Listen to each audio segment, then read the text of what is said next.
but the Most High chose us. Out the mud, out the lies, out the pain. I'm redeemed by the word, not the world.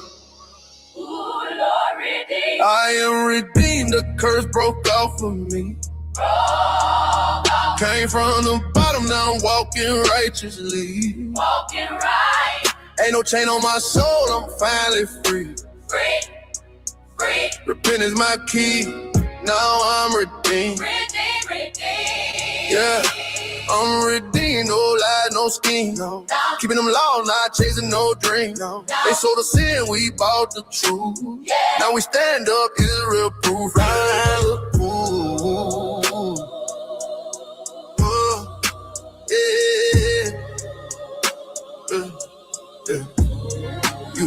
Used to think success with money and gold. Now I read the book, now I see what's told. We the ones that they put in the field. Now we rise up, truth getting revealed. No pork, no shrimp, I'm clean with it. Fringes on deck, yeah, mean business. Repent or perish, them words ain't sweet. Fire coming down that Babylon heat. I am redeemed, the curse broke off of me. Came from the bottom, now walking righteously. Walking right. Ain't no chain on my soul, I'm finally free. Free. Repentance my key, now I'm redeemed. Redeemed, redeemed. Yeah. I used to chase sin like a check in the mail. Didn't know every move led straight to hell. But the prophets out yelling Israel, wake up, now the dry bones breathing. Time to shave up, Sabbath day holy, no more club nights. Got my house in order, got my mind right. Christ the King, yeah, he paid that fee. Through his blood, I got peace in me. Lord, I was blind, but now I see. You pulled me from that pain and misery. No more chains, no more fear. Your laws made my whole life clear. I am redeemed, that the curse broke off of me. Came from the bottom, now walking righteously. Walking right. Ain't no chain on my soul, I'm finally free. Free, free. Repentance my key, now I'm redeemed. Redeemed, redeemed. Yeah, I'm redeemed. No lies, no scheme. No lies. Keeping them laws, not chasing no dream. No doubt. They sold the sin, we bought the truth. Yeah. Now we stand up, Israel proof. I am redeemed. Ooh. Yeah.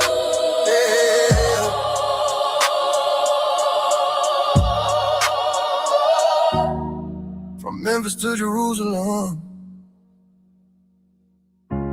we stand strong in this truth. No more deceits. We've been redeemed.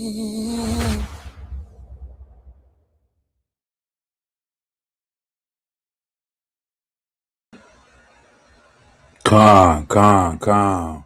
All praises be to the Most High. Shabbat Shalom to everybody out there. Shabbat Shalom to Water for being here. Let's give all praises once again to the Ancient of Days, the Giver of Life, the Taker of Life, our Father, Yahweh, and His only begotten Son, Hamashiach Yahushai, the Water Abba, for waking us up this morning, giving us life again. For we know Your mercy and compassion is new every morning.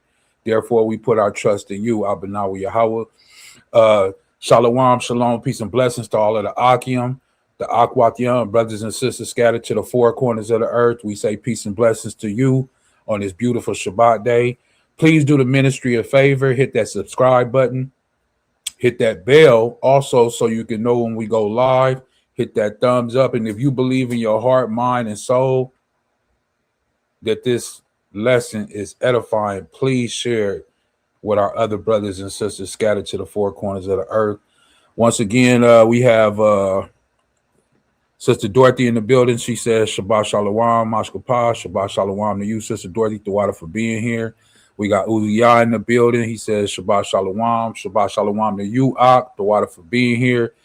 Jason Moore 77 is in the building. He also says, Shabbat Shalom to everybody out there, all the Akim. Love to see you. A good class, you know, all praises be to the Most High.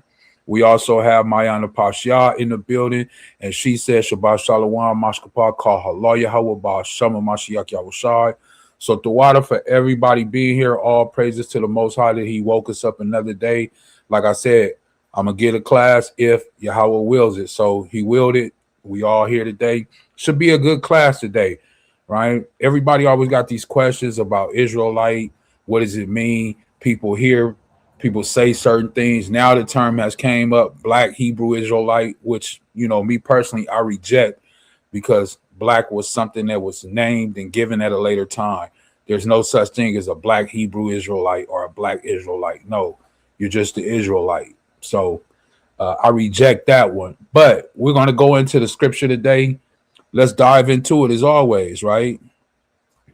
Let me see. Jason Moore 77 says, Shalom, brothers and sisters. He says, Khan.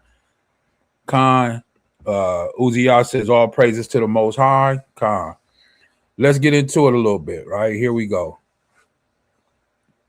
We're going to start off in the book of Mark, chapter 12, New Testament. Mark, chapter 12, right? And I'm going to jump all the way down to verse 28. Mark, chapter 12, and we're going to start at verse 28. I'm going to need you to read something in a little bit. I'll let you know, though. I'll put it on the screen. Mark, chapter 12, verse 28. And it says, and one of the scribes came, and having heard them reasoning together, and perceiving that he had answered them well, asked him, which is the first commandment of all? And Yahushua answered him, the first of all the commandment is, hear, O Israel, Yahweh our power is one Adon, meaning one power source, right? So he's telling us right here in Mark 12 and 29, hear, O Israel, Yahweh our power is one. Now, a lot of times when people read this right here, they think it's talking about Yahushua, the Son, but it's actually talking about the Father. And where did he get this from? He got this from Deuteronomy 6 and 4, right? I always say it in the Hebrew, Yashar'Allah, Yahweh, Allahayanawa, Yakah, Yahweh, right? He's one power, one source. Verse 30, and thou shalt love Yahweh thy power with all thy heart and with all thy soul and with all thy mind and with all thy strength. This is the first commandment. So he's talking about the commandments. Like I say, you can find this in Deuteronomy chapter 6, starting at verse 4 on down. Verse 31, he says, and the second is like namely this, thou shalt love thy neighbor as thyself. There is none other commandment greater than these. And the scribe said unto him, well, master, thou hast said the truth, for there is one Allah, meaning there is one power, one source, and there is none other but he, which is the Father, the Ancient of Days, the giver of life, the taker of life. That's our Father, just one. I know they try to tell you it's a Trinity, but no, it's one. And it's right here in the Bible written. And to love him with all the heart and with all the understanding and with all the soul and with all the strength, and to love his neighbor as himself is more than all the whole burnt offerings and sacrifices. So when we get into burnt offerings and sacrifices, yeah, those things are appeasing in somewhat, but he's saying if you could be obedient and just do the things that he asked you to do, that's better than burnt offerings or sacrifices. Verse 34, and when Yahushua saw that he answered discreetly and said unto him, thou art not far from the kingdom of the Most High. And no man after that durst ask him any questions. So he let him know that he wasn't far from the kingdom if you have the understanding of these commandments. Now we're going to keep moving. Let's go to the Romans. Chapter 3. Remember, we're talking about what is an Israelite. This is what we're going to be going into today. You stopped at 34? Yeah. Now we at Romans chapter 3. 3 and what? I'll start at verse 1. Romans chapter 3, verse 1. What advantage then have the Jew, right? A Jew would be a so-called, or not so-called, would be an Israelite. But how they say Jewish, that's not a thing, right? But a Jew would be from the tribe of Judah, right?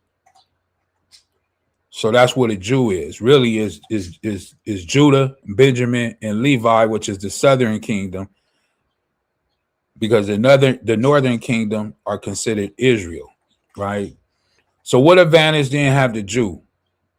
Or what profit is there in circumcision? Much every way, chiefly, because that unto them were committed the oracles of the Most High. Meaning they were given everything. They were given the law. They were given the statute. They were given the commandments, right? The children of Israel. It says in verse 3, for what if some did not believe? Shall their unbelief make the faith of the Most High without effect? Elohim forbid. Yeah, let Elohim be true.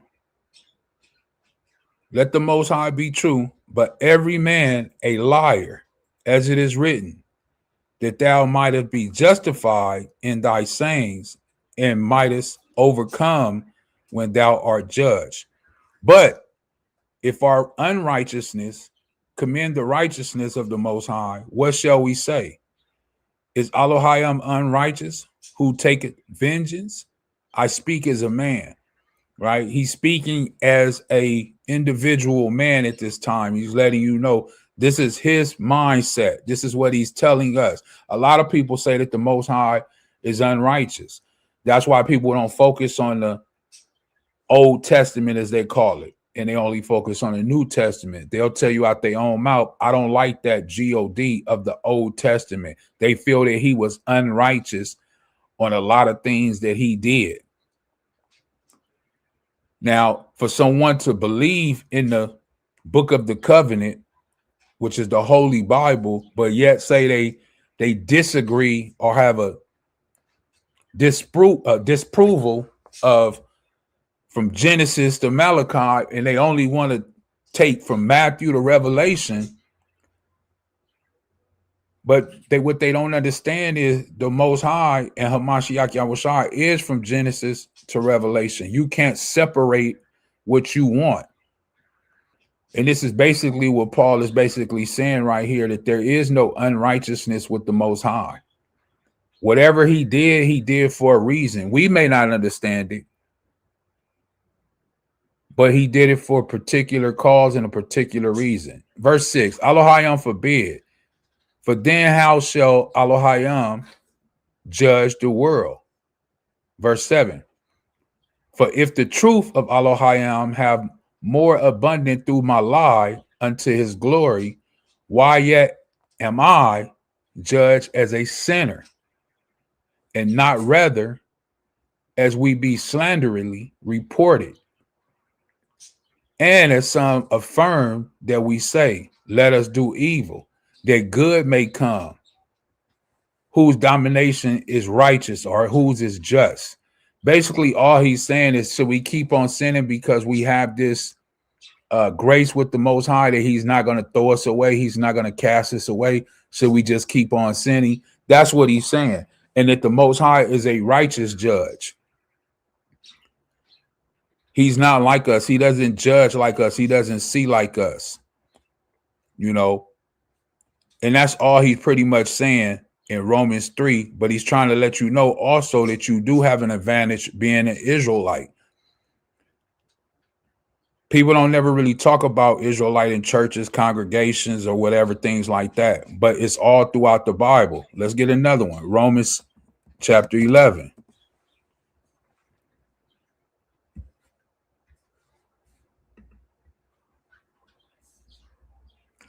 Romans 11 and 1. It says, I say then, have Elohim cast away his people? This is the most important part right here, right? This is what we going into today. I'm just building the foundation, as we say, right? This is why we going through these things. Romans 11:1. Once again, I say then, who is this speaking? Paul. Have the Most High cast away his people? This is a question, brothers and sisters. It says, Elohim forbid, for I also am an Israelite. So Paul is letting you know that he's what? An Israelite. Peter was an Israelite. Paul was an Israelite. Bartholomew was an Israelite. Matthew was an Israelite. Barnabas was an Israelite. James was an Israelite. Everybody that we read about in the Bible, 99.9% is an Israelite. Of course, there are exceptions.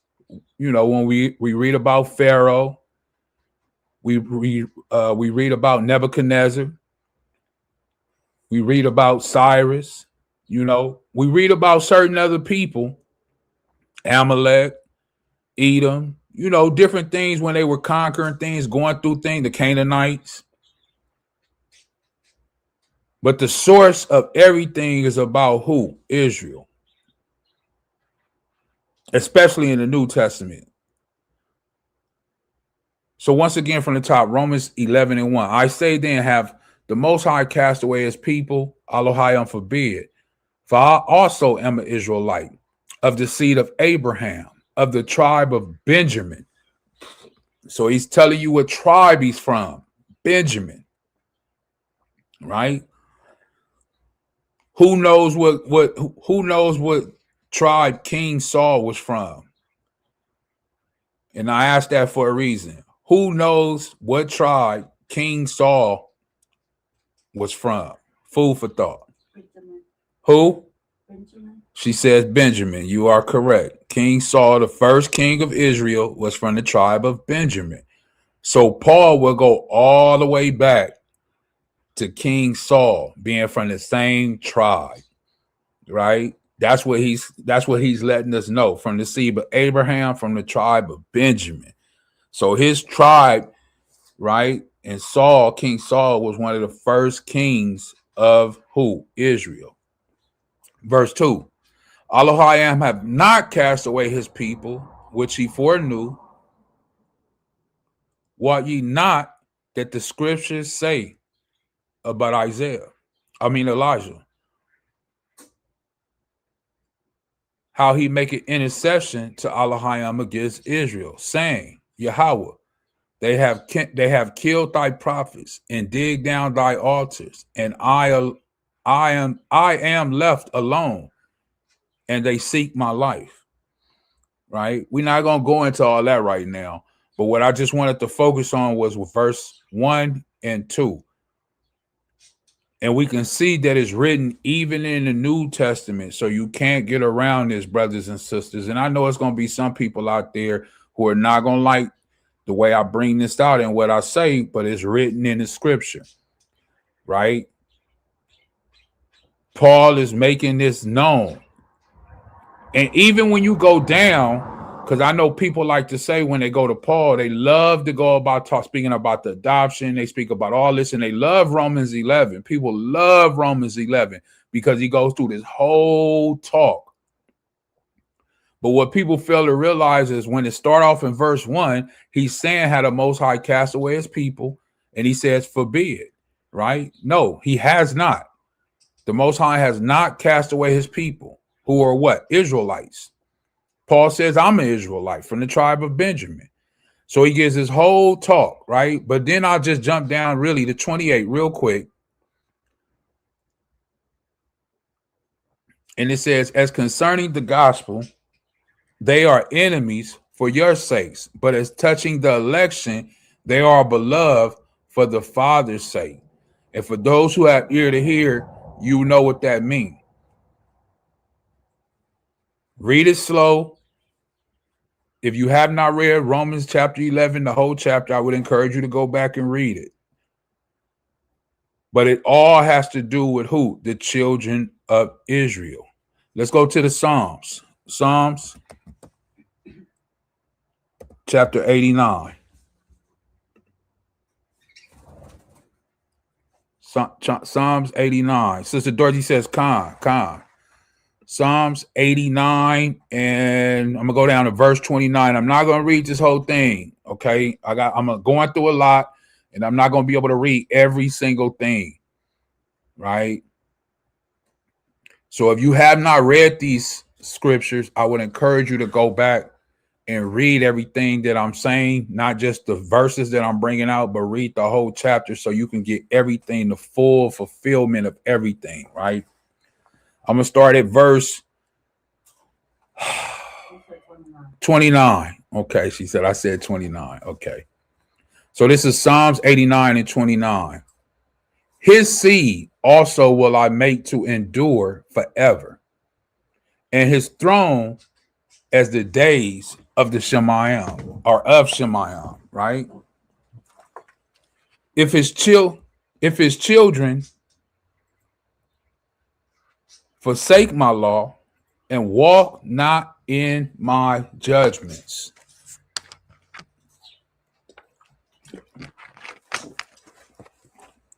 If they break my statutes and keep not my commandments, then will I visit their transgressions with the rod, and their iniquity with stripes. Nevertheless, my loving kindness will I not utterly take from him, nor suffer my faithfulness to fail. Verse 34, my covenant will I not break. Now they told you that the Old Testament or the Old Covenant is done away with. It was nailed to the cross. The Most High says right here in Psalms 89 and 34 that he won't break his covenant. My covenant will I not break, nor alter the thing that is gone out of my lips. Meaning he's not going to change anything that went out of his lips. He's not going to say, keep my law, statute, and commandments, and then later on, I don't care how long, for us it may seem long, hundreds of years, thousands of years, and then all of a sudden, he's going to change it at a later time.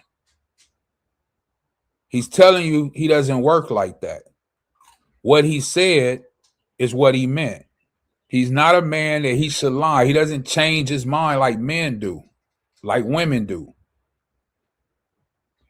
Verse 35.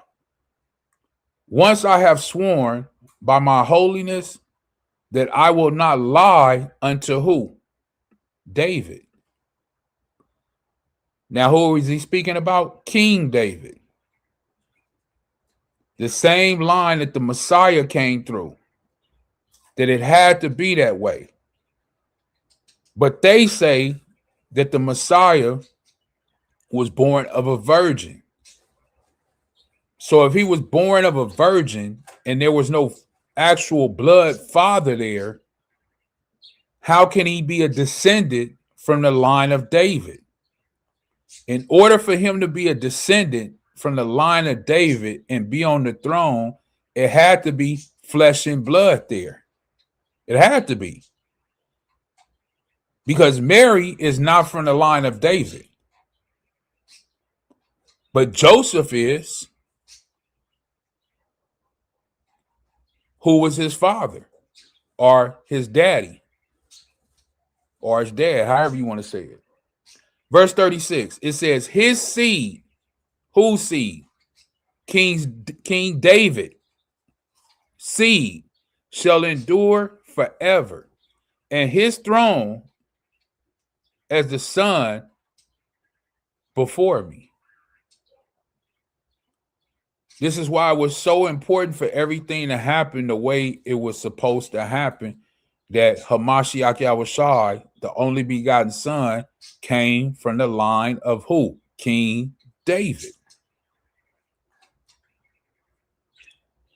And he's from the tribe of who? Judah.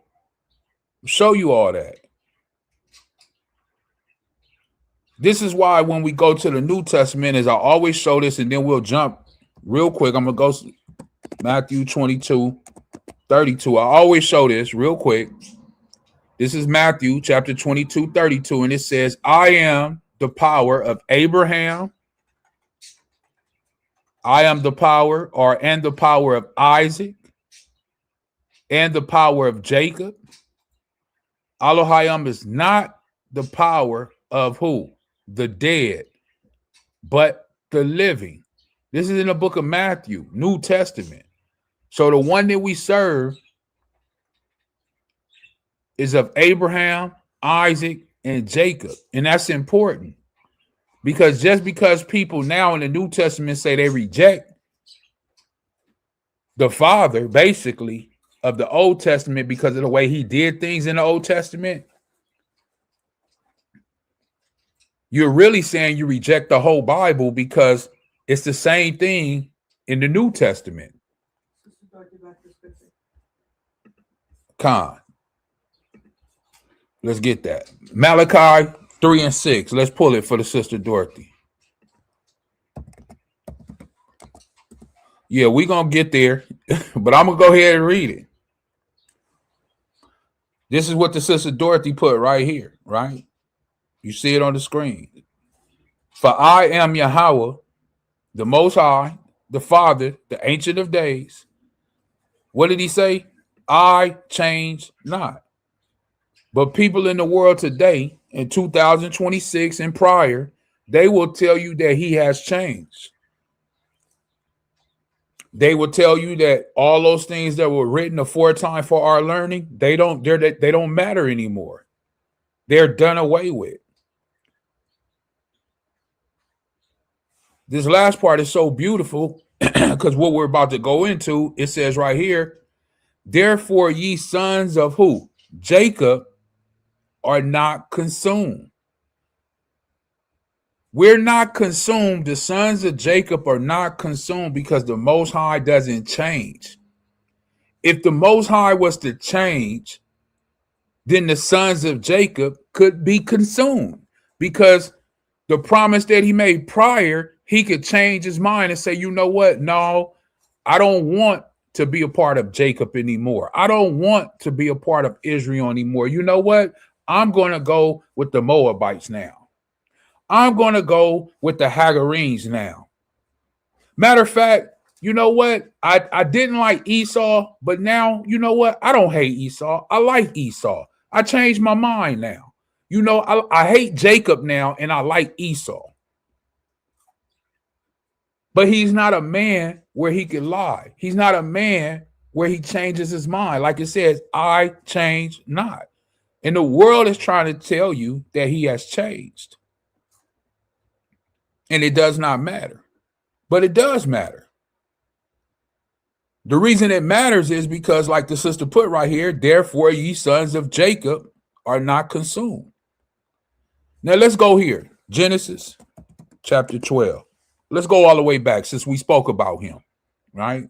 Just real quick, just to, you know, like I say, lay all this foundation. We're going to go to Genesis chapter 12, starting at verse 1. Genesis 12 and 1.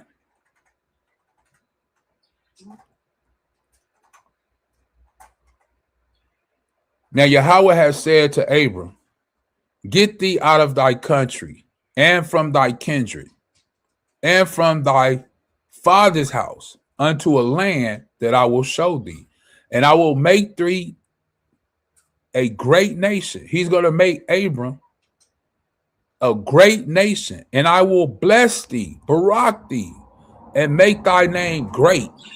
It is a great name because we're still speaking of Abraham right now today in 2026. And thou shalt be a blessing. Verse 3, he says, and I will bless them that bless thee, and curse him that curseth thee. And in thee shall all the families of the earth be barak, or be blessed.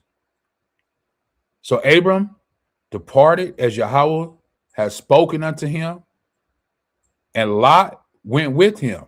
And Abraham was 75 years old when he departed out of Haran. So when the Most High started dealing with Abram like this, he was 75 years old already. It tells you right here in the Bible. And he tells you he took, her name wasn't even Sarah yet. It was Sarah. Right? We know Lot went. So I'm going to stop right there. Now we're going to jump from there to Genesis 22. Watch this. And for those who know all this information, all praises. But this is for those who don't know. Right? Now I read to you in the book of Matthew 22 and 32. It says the power of Abraham, Isaac, and Jacob. So I'm just showing you where Abraham is talked about. This is all the way in the beginning in Genesis. Now here we're going to go to Isaac. Who is Isaac? Isaac is Abraham's son, right? 22 and 1. And it came to pass after these things that the Most High did tempt Abraham. Who is this? Abraham, right? His name is changed from Abram to Abraham now, right? And said unto Abraham, Abraham, and he said, behold, I am here. Verse 2. And he said, take now thy son. Now, when Abraham left what we just read in Genesis chapter 12, he didn't have no son. He didn't have no children yet. But fast forward to Genesis 22, now he has a son, Isaac. And the Most High is tempting him. And it says, take now thy son, thy only son, Isaac. Now, is that the only child that he had at this time? No. He had a son by Hagar, Ishmael. But the Most High didn't look at him as his son like that, right? And then we're going to get into that earlier, and it's going to break it all down. You know, later on when we get into it, it's going to break it all down. I know I said earlier, but a little later we're going to get into that.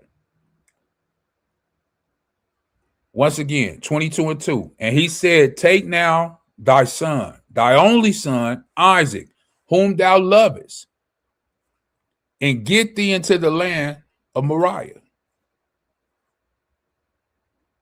and offer him there a burnt offering upon the mountains, which I will tell thee. So the Most High is asking Abraham to sacrifice his son, right? Abraham didn't hesitate, and Abraham rose early in the morning. This is one of these reasons why I say people, especially in today's time, discard the Old Testament and say, I don't like that God of the Old Testament for things like this. But it didn't bother Abraham, and neither should it bother you. And Abraham rose up early in the morning and saddled his ass and took 2 of his young men with him. And he took Isaac, his son.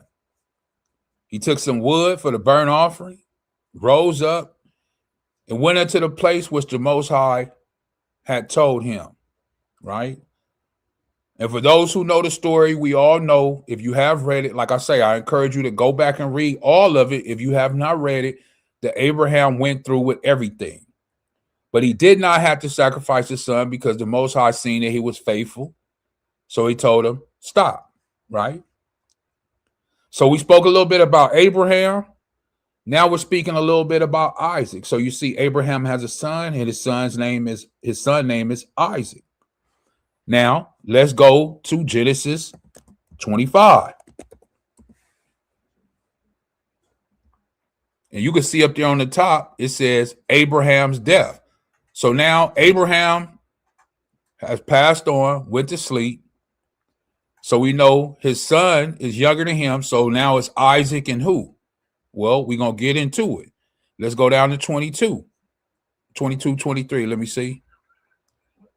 25, 22. Yeah, 25, 22. Genesis 25 and 22. Once again, I'm telling you, I'm just not reading everything, brothers and sisters, because to read the whole chapter on each one I'm going to, I'm just establishing Abraham, Isaac, and Jacob. Those are our forefathers. That's the basis of our belief. That's what we believe in. We believe in the power, the Allah in the Hebrew, of Abraham, Isaac, and Jacob. That's who the promises came through. That's who the covenants came through. That's what everything that we believe in and have been given the land, everything, this is who it came through. So right here in Genesis chapter 25, 22, it says, and the children struggled together within her. Let me see. I'll start at 21 just so you guys can see real quick, right? Who is it speaking about? 21, it says, and Isaac, this is Abraham's son, entreated Yahweh for his wife because she was barren, means she couldn't have kids, right? So Isaac went to the Most High, prayed to the Most High for his wife because she couldn't have kids. Now, who is she? Who is the wife? Rebecca. And now, after he prayed to the Most High, she ended up conceiving, right? She got pregnant. So I just wanted to show y'all who is it speaking about, Isaac and the wife Rebecca. So in 22, where I was starting, it says, and the children struggled together within her. With inside of who? Rebecca.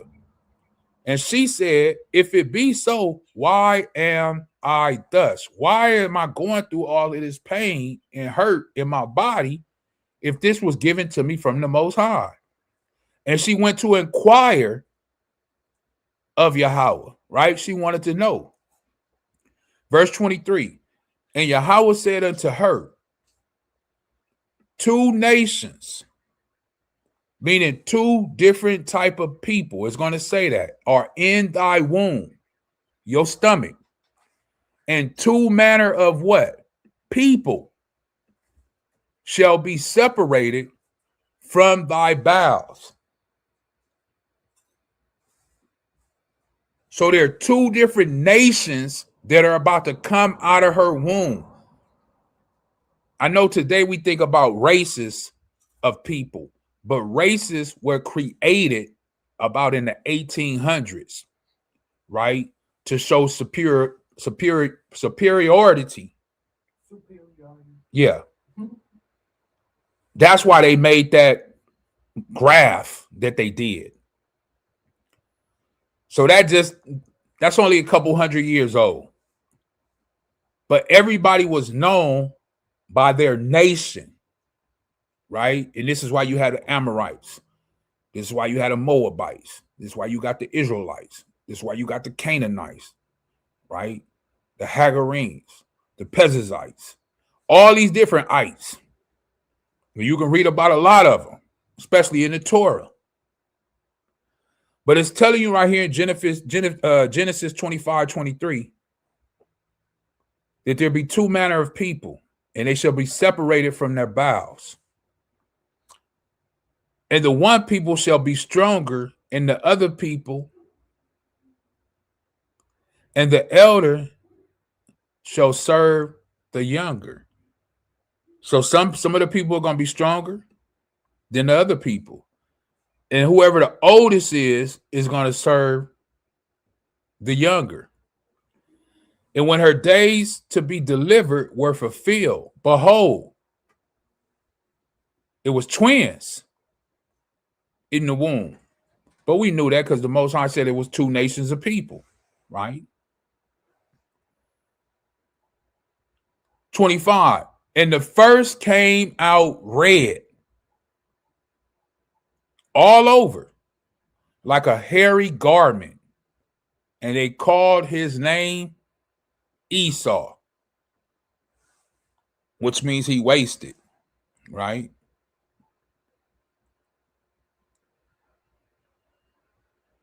Esau is what they called the first one.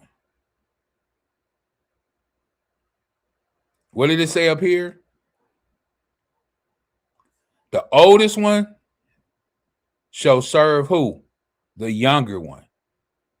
So the oldest one is who? Esau. And after that came his brother out. And his hand took hold of Esau's heel, and his name was called Jacob. And Isaac was 80 years old when she bare him, or bare them, Salakia. So how old was Isaac when Rebekah gave birth to these two boys? When it says 80, Isaac was 60 years old. That's what 80 in the Bible means, right? Isaac was 60 years old when he had Jacob and Esau. And as it keep reading, if you want to go ahead, I'm not, but it goes on to talk about Esau, and it goes on to talk about Jacob, right? But now we had these two sons. But we know when we just read in the New Testament in Matthew 22 and 32, it says, I am the power of Abraham, Isaac, and Jacob. So I just showed you Abraham from Genesis 12, Isaac, and now we're at Jacob in Genesis 25. Now let's go on a little further, right? Because this is where it's going to get real interesting yet. Real interesting. Here in Genesis chapter 32, something wonderful happens, right? I'm going to probably start it in about the 20s. Let's say like 2021, something like that. But something wonderful happens here in Genesis 32. Of course, now Jacob and Esau, they're older, right? We were just in Genesis 25. Now we're in Genesis 32. So here we are in Genesis chapter 32. And I said I was going to, for those who have read, like I said, this is why I encourage you to read. This is when Jacob was going through something with Esau, right? And he was thinking his brother was going to kill him. So he was hesitant to just go and approach his brother because of all the things that happened between them. So he sent presents, and he sent his people over and crossed over before he did. So some people might say when you say the name of Israel and what it means to cross over, right? I know people have heard that. If you never heard that, then that's, it is what people say. What does Israel mean? Well, Israel means to cross over. So it's something going on right here with Jacob and Esau. And even in verse 20, if you can see it on the screen, it says, and say ye moreover, behold, thy servant Jacob is behind us. For he said, I will appease him with the present that goeth before me. And afterwards, I will see his face. Peradventure, he will accept me. So went the presents over before him. Where did it go over? They crossed over, and himself lodged that night in the company. Verse 22. And he rose up that night and took his 2 wives and 2 women servants and 11 sons and passed over, right? So this is where they get the name of Israel, and it means to pass over. Now, the beautiful thing about it is something is about to happen right here, right? After they passed over.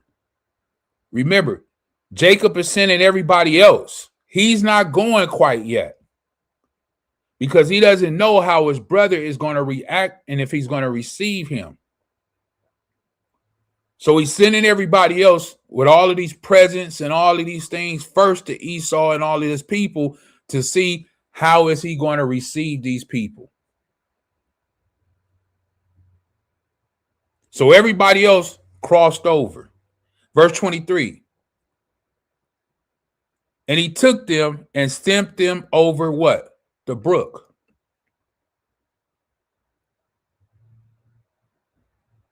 And sent over that he had. So everybody else went over. And Jacob was left what? Alone. He was by himself.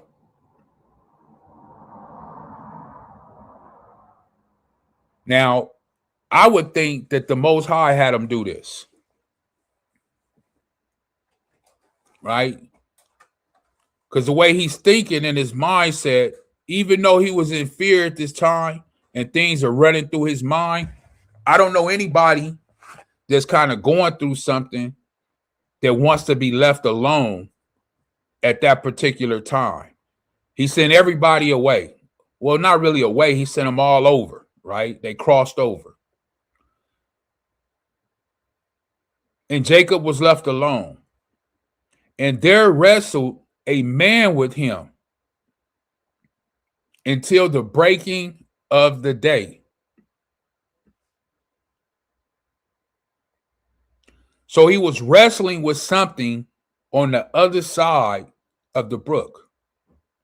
It says he wrestled with a man all night long until the breaking of the day, meaning the dawn. As soon as that sun started to kind of break, you know, you could see the top of it is the sky, the firmament start to change colors. Now, what was he wrestling with? That's what we have to ask ourselves. What was it that he was wrestling with? It says, and there wrestled a man with him until the breaking of the day. And when he saw that he prevailed not against him, he touched the hollow of his thigh. And the hollow of Jacob's thigh was out of joint as he wrestled with him. Now, I don't know if anybody out there has ever had a bone or something out of joint. And if you have, that pain, because I've had it, that pain is excruciating. I mean, it hurts. You know something is wrong. It hurts. Ooh, like 97 going south. You know, it really is painful. So for him to still be wrestling, still going through this physical performance, when a piece of his body, a limb of his body, is out of whack, and the pain that he's enduring as he's still continually wrestling with this man, it's out of joint. And we know it's out of joint because it says as he's wrestling with him still. He didn't let the pain or the suffering or the tribulation or the things that he was going through at that particular time stop him from what? Fighting. As it tells us. Hamashiach Yahushua said, the spirit indeed is willing, but it's the flesh that's weak. Our forefather Jacob, what was he in right here? The flesh was out of joint. No doubt he was in physical pain. But the spirit, the Rakah, the Quadash Rakah, was strong and mighty in him. And for those that were here when I opened the lesson, the first thing I read was Mark chapter 12, verse 28 on down. And what is the first commandment? The greatest commandment is that you must love the Most High with all your heart, with all your mind, with all your strength, with all your soul. You must love him and give him everything. Everything. Our forefather right here, Jacob, shows us how he was given the Most High everything. Because, of course, Jacob knew who the Most High was. His father Isaac taught him, just like Abraham taught Isaac. Of course, Jacob knew who the Most High was. Of course. But he was fighting this man physically, but Jacob was in the what? The Rakah. He was in the spirit. So much so that the man that he's wrestling with was really a Malak, right? In verse 26, watch. And he said, let me go. This is the Malak speaking, the man. For the day breaketh. It's about to be dawn. The sun is about to rise. Let me go so I can get out of here. I can go on about my way. But Jacob is so much in the spirit, not in the flesh, because if he was in the flesh, as it says right here in 25, once again, his bone is out of joint. To let this man go, it would be a relief to let him go. You already in pain. You no longer have to wrestle. You no longer have to fight. It would be a relief to let this person go and let them go on about their way. And now you can tend to what's hurting you. But that wasn't the case with our forefather Jacob. He didn't let the physical pain of something being out of whack, out of joint in the flesh, get to him in a spiritual sense. He didn't let the flesh overtake his what? Spirit. He says in 26, once again, and he said, let me go. This man is saying, let me go, for the day breaketh. And he said, I will not let thee go. This is what Jacob is saying. He's showing his dominance. I'm in pain. I'm hurting physically, fleshly. But he's showing his dominance because this Malak is saying, let me go. And Jacob said, I will not let you go. Except the only way I will let you go is if thou exalt me. That's the only way that I'm going to let you go. Yeah, I know it says bless, which is Barak, but it means to exalt him. Our forefather Jacob said, I'm not going to let this Malak go. I'm not going to let you go until you exalt me.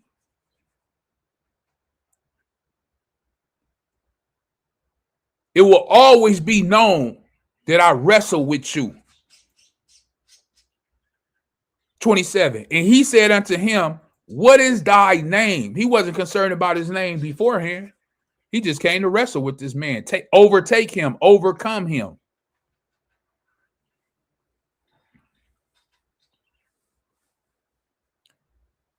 You want to know why he wanted to know his name?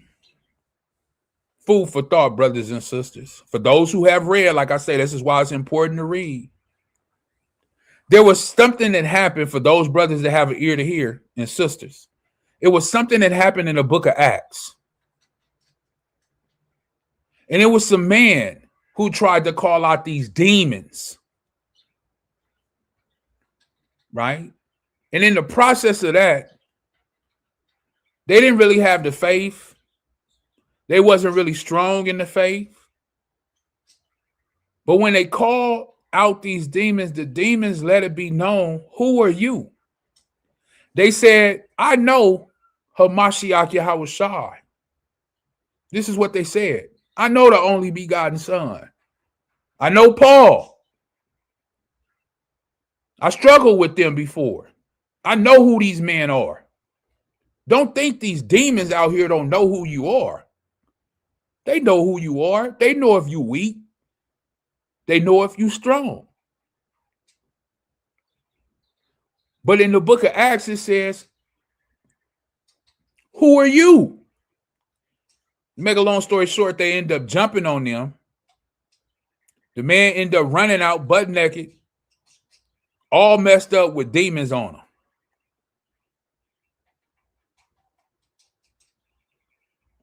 So when we think about that, this man says right here, what is thy name? He wants to know, who is this that I'm wrestling with? That's prevailing over me. He's not worried about a pain. He's not worried about his joint out of socket. And the day is about to break. I gotta get out of here. I gotta get out of here. Food for thought why he had to leave before the sun came up.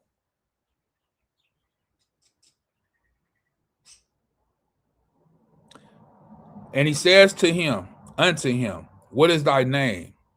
And he says, Jacob.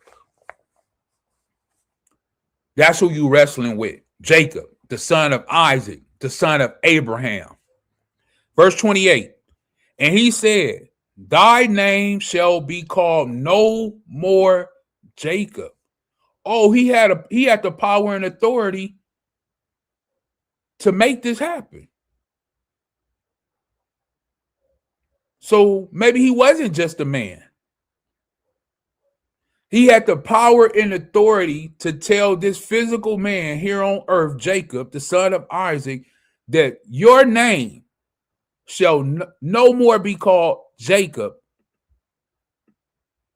but Israel. Yashra'Allah. For as a prince has thou power with the Most High and with man, and has prevailed. He exalted him. Just what he asked for right here in 26. He said, I'm not going to let you go except you what? Exalt me. I'm not going to let you go unless you exalt me. So the Malak says, well, what is your name? Who are you? Who are you? He says, I'm Jacob. So you know what? That name doesn't even fit you. The name that's given to you, Jacob, is not even worthy of who you are. Your name shall not be called Jacob anymore, but Israel. For as a prince, you want to know what Israel means? Prince of power. That's what it means. You are a prince of the power of the Most High. This is why it says, for as a prince has thou power. I keep telling you guys, stop thinking that you do not have any power. It's all throughout the New Testament. I show you guys all the time, all my brothers, all of the Akim and the Aquatium out there. I tell you all the time that you have power. We've been taught to feel and think, and it's been instilled in us that we do not have power and Satan is above us. And no, that's untrue. That's a lie. You have the power of the Most High. The Most High had called you a prince. For as a prince have thou power with the Most High and with man, and has what? Prevailed. Verse 29, and Jacob asked him and said, tell me, I pray thee, thy name. He want to know who is exalting him. Jacob want to know, who are you that you have the authority to change my name and exalt me like this? And he said, wherefore is thou that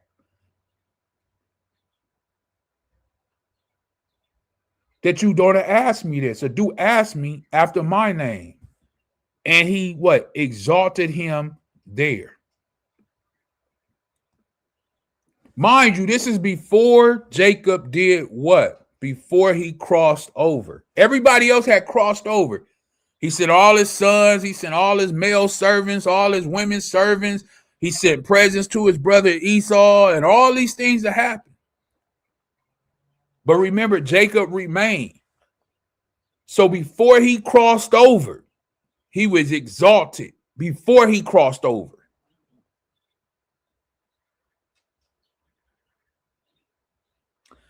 And for those who don't know, Jacob had 12 sons. I just want to show you this real quick.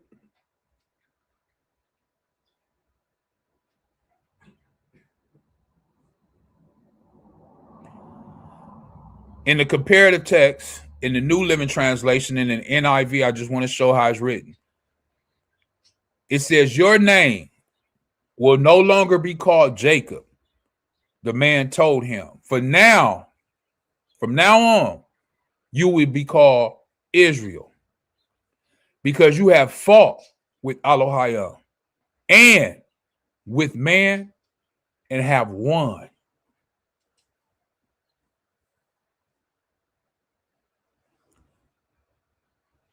Then the man said, your name will no longer be called Jacob, but Israel, because you have struggled with Elohim and with humans and have over what? Come. Now, who says something about overcoming, right? Let me just show you this real quick, brothers and sisters, right? Because this is all throughout the Bible. This is what it's all about, from Genesis to Revelation, right? Let me go here, 1611 King James Bible real quick.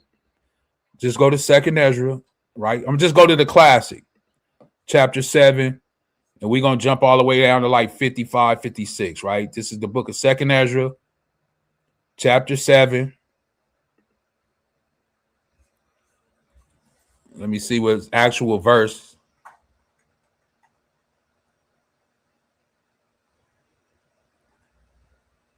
'56, right? Here it is. For while we lived and committed iniquity. Who is this? This is Ezra, the prophet Ezra, and he's talking to an angel, a Malach, right? Once again, the 1611 King James Bible, 2nd Ezra, chapter 7, verse 56. And it says, for while we live and committed iniquity, we consider not that we should begin to suffer for it after death. Then answered he me and said, this is the condition of the battle, which man that is born upon the earth shall fight. Jacob was fighting it right then and there.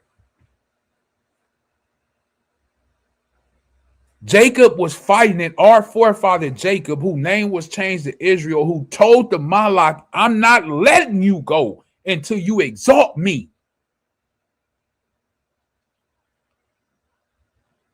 I'm not letting you go. 58. That if he be what? Overcome. If the Malach had overcome our forefather Jacob, the nation as we know it today, Israel, the 12 tribes of Israel, they would not be here today.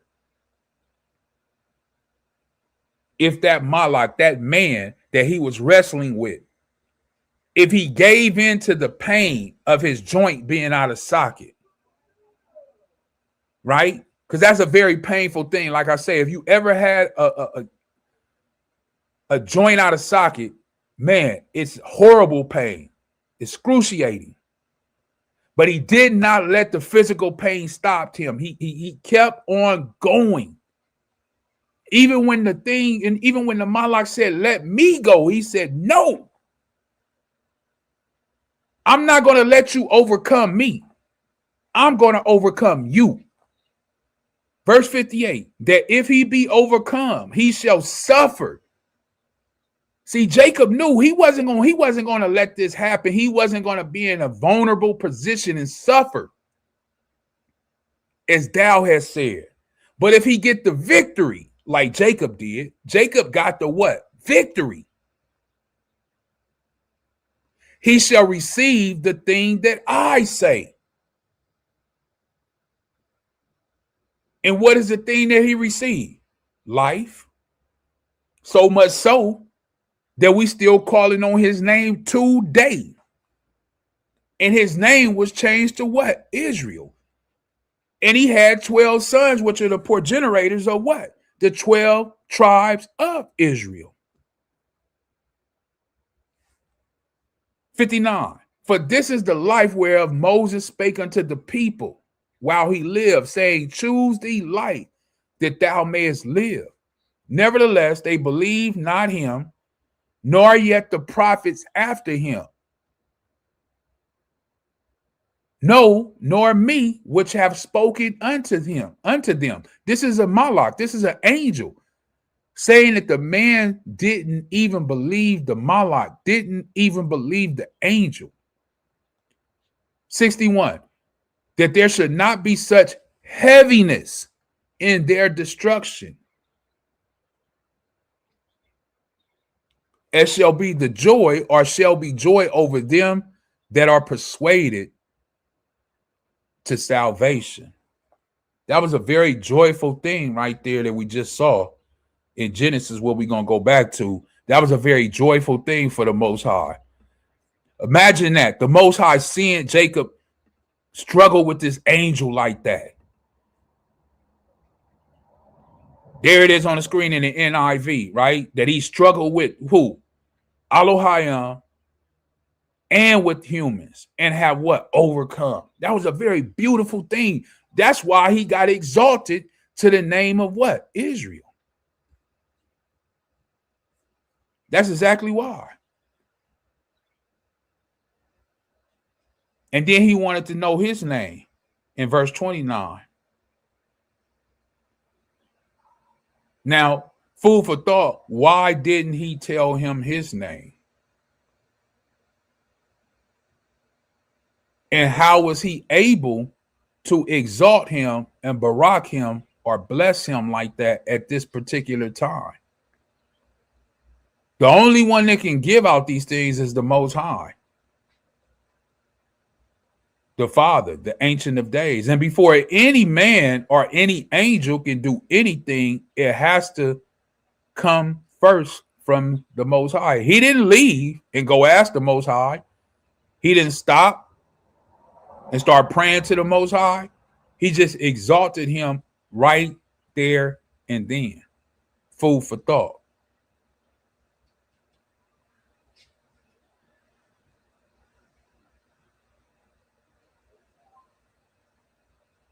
Let me jump over real quick. Genesis chapter 49, brothers and sisters.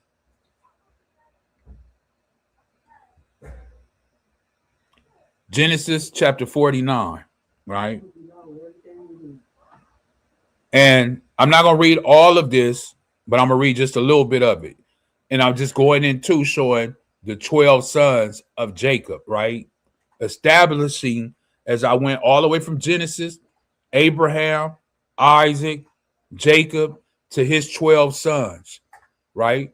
And this is just the foundation of what you understand now, what Israel, and where we get the name of really Yashra Allah in the Hebrew, but you know, they want to say Israel today. And then we're going to read something to where it pertains to the Ite, right? I'm going to bring that up and we'll show that. So Genesis 49:1. And Jacob called unto his sons. So we see here in the Bible that Jacob had sons and said, gather yourselves together that I may tell you that which shall befall you where? In the last days. We here in Genesis. But Jacob has been exalted so much through the Most High and through the Spirit, the Quadash, the Holy Spirit, that he's going to tell his sons what's going to befall all of them in the last days. Why? because their descendants after them, after they pass on, the descendants of the 12 tribes of Israel still here on the earth. Verse 2, gather yourself together and hear, ye sons of Jacob, and hearken unto who? Israel, your father. Who do they need to pay attention to? Israel, their father.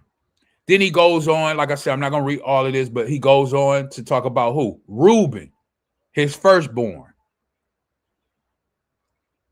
Right? And he says he's his firstborn, my might and the beginning of my strength, the excellency of dignity and of his power, and excellency of his power. He calls him unstable as water. Talking about his firstborn son, that he's unstable as water. And for those who have read, you know what his son did, right? What did his son do? Huh? This is Reuben. This is Jacob's firstborn son. What did he do? You know? Does anybody know what he done? This is food for thought, brothers and sisters, because it may be somebody else that watched this at a later time or here in the chat that don't know. So for those who do know, let's edify, brothers and sisters. Put it in the chat. Since you know, does anybody know what Reuben did to his father, right? Before he passed on? Is there anybody out there who may know? All my brothers, all of the Akim in here, all of the Akwatyam in here, is there anybody that may know? If not, it's okay. But if you do know, I'll just wait a few. Huh? He intervened. He what? He's the one that intervened. No. Yeah, he did, didn't he?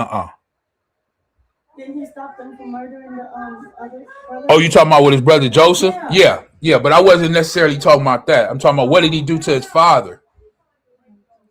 Remember, yeah. What did he do to his father? Let me see. Anybody in the chat? No? Oh, I got it. You got it? What did he do? He slept with his dad's concubine. There you go. She said he slept with his dad's concubine. Uzziah said it also.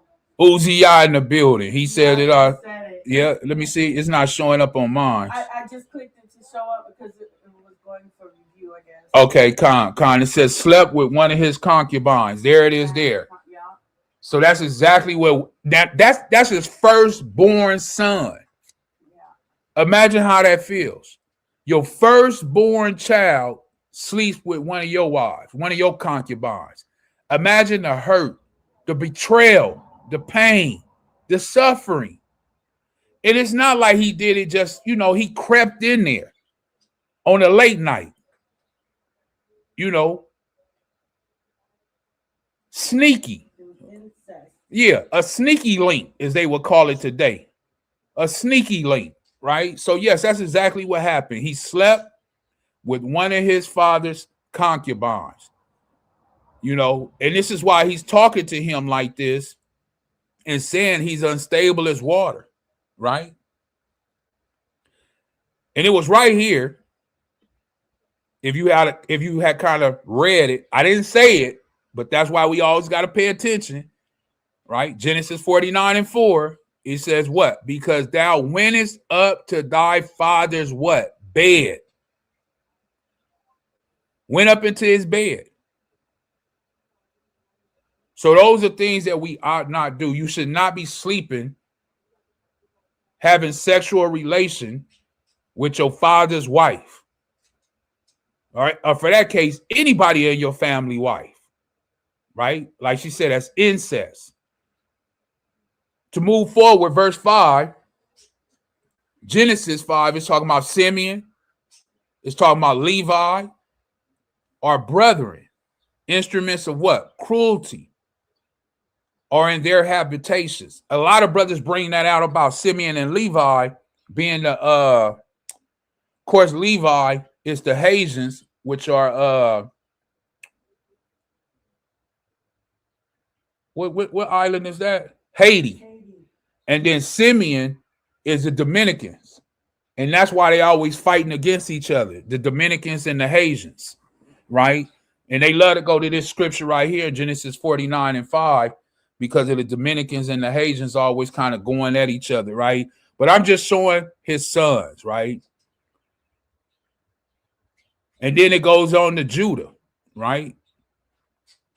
Which is where the Hamashiach Yahushai comes from, the only begotten son, right? And it tells us in verse 10 that the scepter shall not depart from what? Judah, nor a lawgiver from between his feet. Until who? Until Shiloh come. Who is Shiloh? The only begotten son. Hamashiach Yahushai. And unto him shall the gathering of the people be. That's why it says that right there. Unto him shall the gathering of the people be. So you got a question? Go ahead. What does Shiloh mean? Let's click on it. That's the beautiful thing about it, right?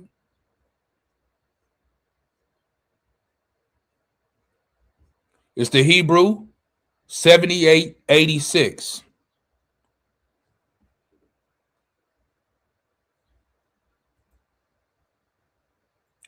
He whose it is, that which belongs to him, meaning uncertain. That's what it says right there. And then it says Shiloh. And then it's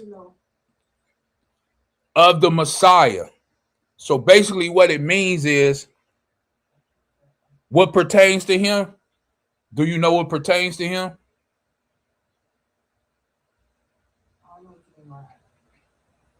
Okay, when he comes back to gather the people, what pertains to him? Where is he going? Is he going to be here in America? Is he going down to Florida? Is he going to be in Colombia hanging out? He's going where? Jerusalem. That's what pertains to him. That's what the Shiloh means. That pertains to him. It's kind of like how I was reading the other day.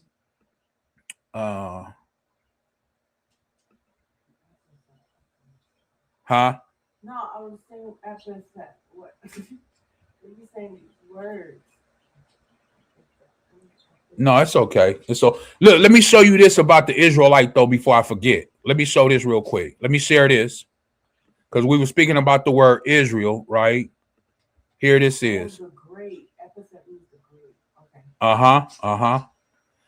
Now, when this comes up on the screen, I want you to read this for me about the suffix, right? Because we know it Israel. I just explained to you that Jacob's name was changed to Israel, correct? I showed you that in Genesis 32, right? Then I went to 49 and speaking about all of his sons, right? I didn't read all of it, but if you want to read it in Genesis 49, by all means, read it. We know he had 12 sons, which where you get the 12 tribes of Israel from. Now, the whole lesson today is about what? What is an Israelite? So I broke it down that Jacob's name was changed to Israel. Now here we're going to show you what Israelite means, what it means to be an Israelite, and what that word in today's time Israelite means, right? It's on the screen. She's going to read it for me. Yeah, go ahead. Putting the suffix ite at the end of Israel to make Israelite creates a demonym. It changes the geographical or ancestral name into a label that means a descendant of or a member of the people of Israel. Now, clear, right? So when someone says that they are a Israelite, now no black Israelite, none of that foolishness, okay? Because that was never there. And I feel so ashamed that our Akim, our brothers and sisters out there are putting that terminology on it. But when someone says that they are an Israelite, right? They're an Israelite. It says a descendant of or a member of the people of who? Israel. And it's not talking about the landmass. Not talking about the landmass. It's talking about Jacob, whose name was changed to Israel in Genesis 32, which I already showed you. Continue on. In a linguistic sense, ITE functions the same way as adding AN to America to make American. It transforms a proper noun into a nationality or an ethnic identity. So, just as people call themselves today, oh, and I'm an American. Okay, if that's what you want to be, hey. But just like they added, as it says, the AN to make their self an American, this is why you add the what? ITE for Israelite, meaning that you are what? A descendant or a member of the people of who? Israel. Like I said, not the landmass, because it's going to show you. Remember I said that, not the landmass, right? Remember I said that, brothers and sisters. If for all those who are watching, please, brothers, please remember that one thing real quick. As she continues to read, go ahead. Okay, I'm putting it up now. Go ahead. Whenever it shows up on your end.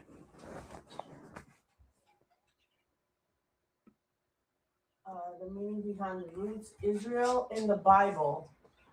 Israel is the name given to the patriarch Jacob after he wrestles with Alahayam.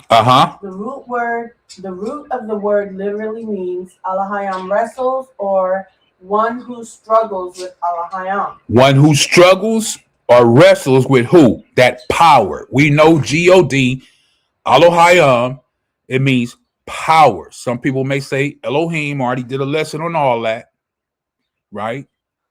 But it means one who struggles or wrestles, right? Go ahead. ITE derived from Greek and Latin. Hold on. Is added to the end of place names and tribal names in English translations of the Bible. Sorry about that, Ox. Okay.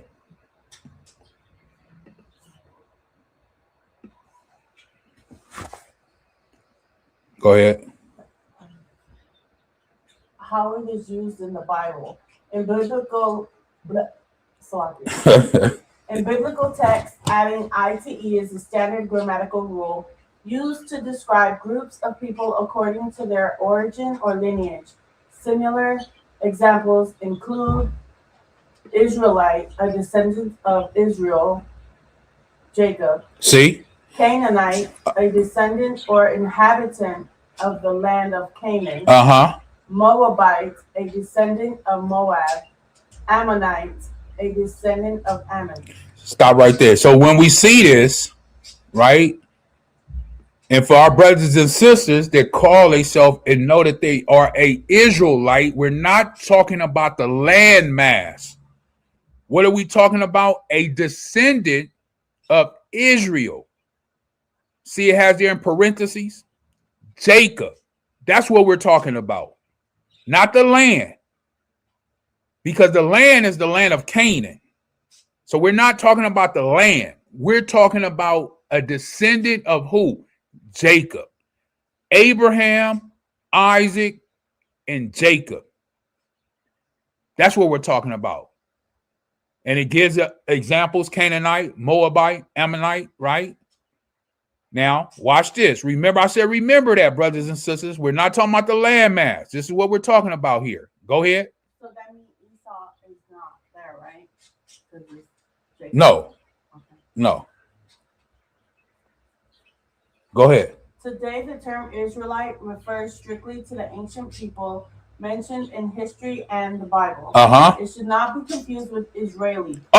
Which is the demonym used to describe a modern-day citizen of the state of Israel. So we're not calling ourselves, or we're not attaching ourselves to be called what? Israeli. No,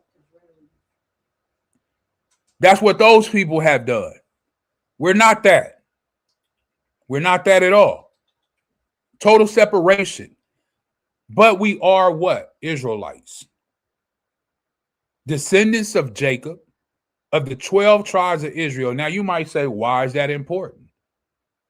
Right? Why is that important? You went through all this. Why is all of this important? As long as you believe on the only begotten Son, it doesn't matter. Why are you bringing this out? What purpose is this? Well, if you will allow me to, let me show you, brothers and sisters, please, through the Spirit, not me, but what the Bible says, right? Let's go here real quick. The sister Dorothy says, Holy Jerusalem, descending out of heaven, Revelation 21:10, right? And then she also says, what? The line of where you come from, right? The lineage. Let me, let's turn here. Exodus 24 real quick, the classic, right? We were still in Genesis 49, but now we're about to move. We talked about Jacob. We got all that about his sons and all of that, right? So we have that under the foundation, right? I know we've been through a lot of different scriptures. We go into Exodus chapter 24. No, I'm gonna start at about 3.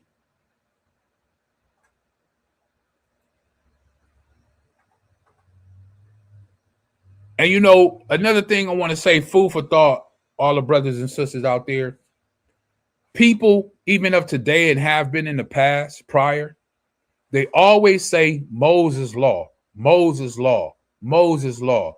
But what we fail to realize, brothers and sisters, is that Moses was standing with the other people on the outside from the mountain. Just as they heard the voice, Moses heard the voice. So for us now, and like I say, even prior in the past, people call it Moses' law. It was the people that asked and were afraid and asked for Moses to go up the mountain to speak to the Most High. And since I spoke on that, before we go to Exodus 24, let me just show you real quick, because I always like to show what I say in the Bible. So for someone to say it's Moses' law, that's not right. Because Moses didn't choose to do this. The people chose him to go up and do this. Let's go here. Exodus 20 and I believe 19. Let me see.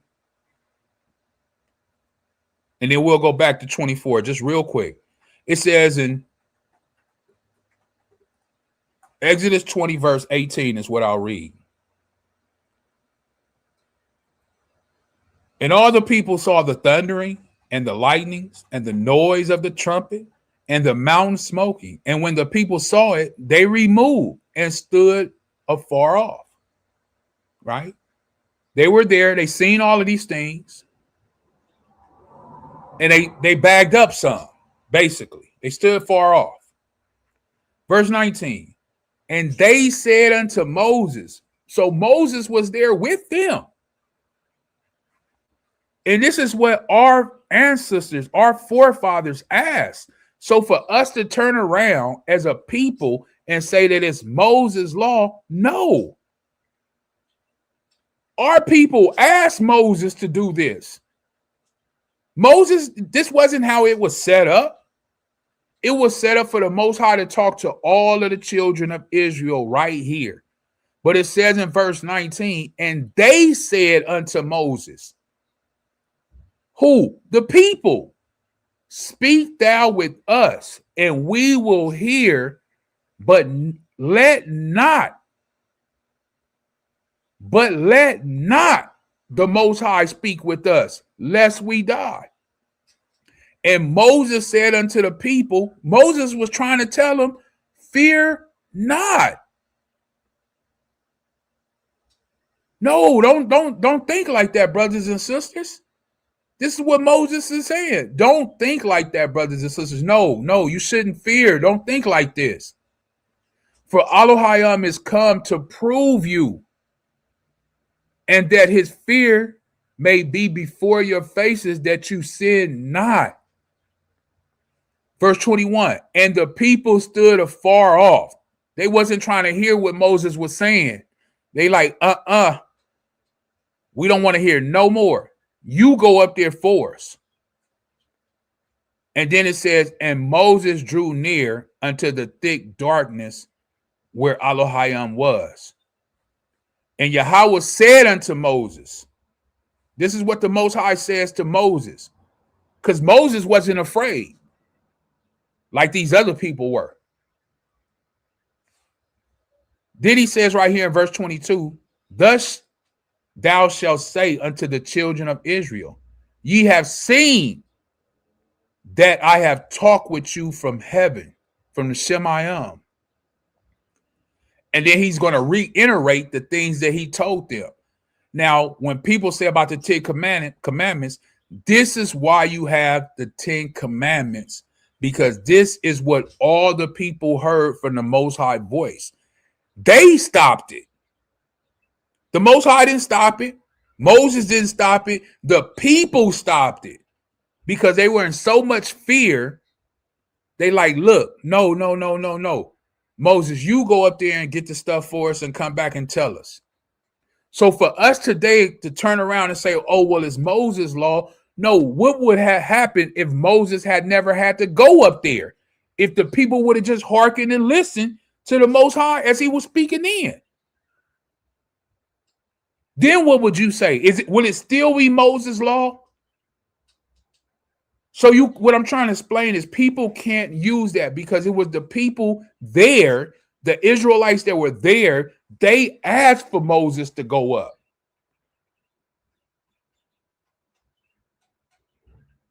So food for thought, brothers and sisters, as we think about when people always claiming the 10 commandments or putting the 10 commandments, it's because the people didn't want to hearken and listen to the voice of the Most High.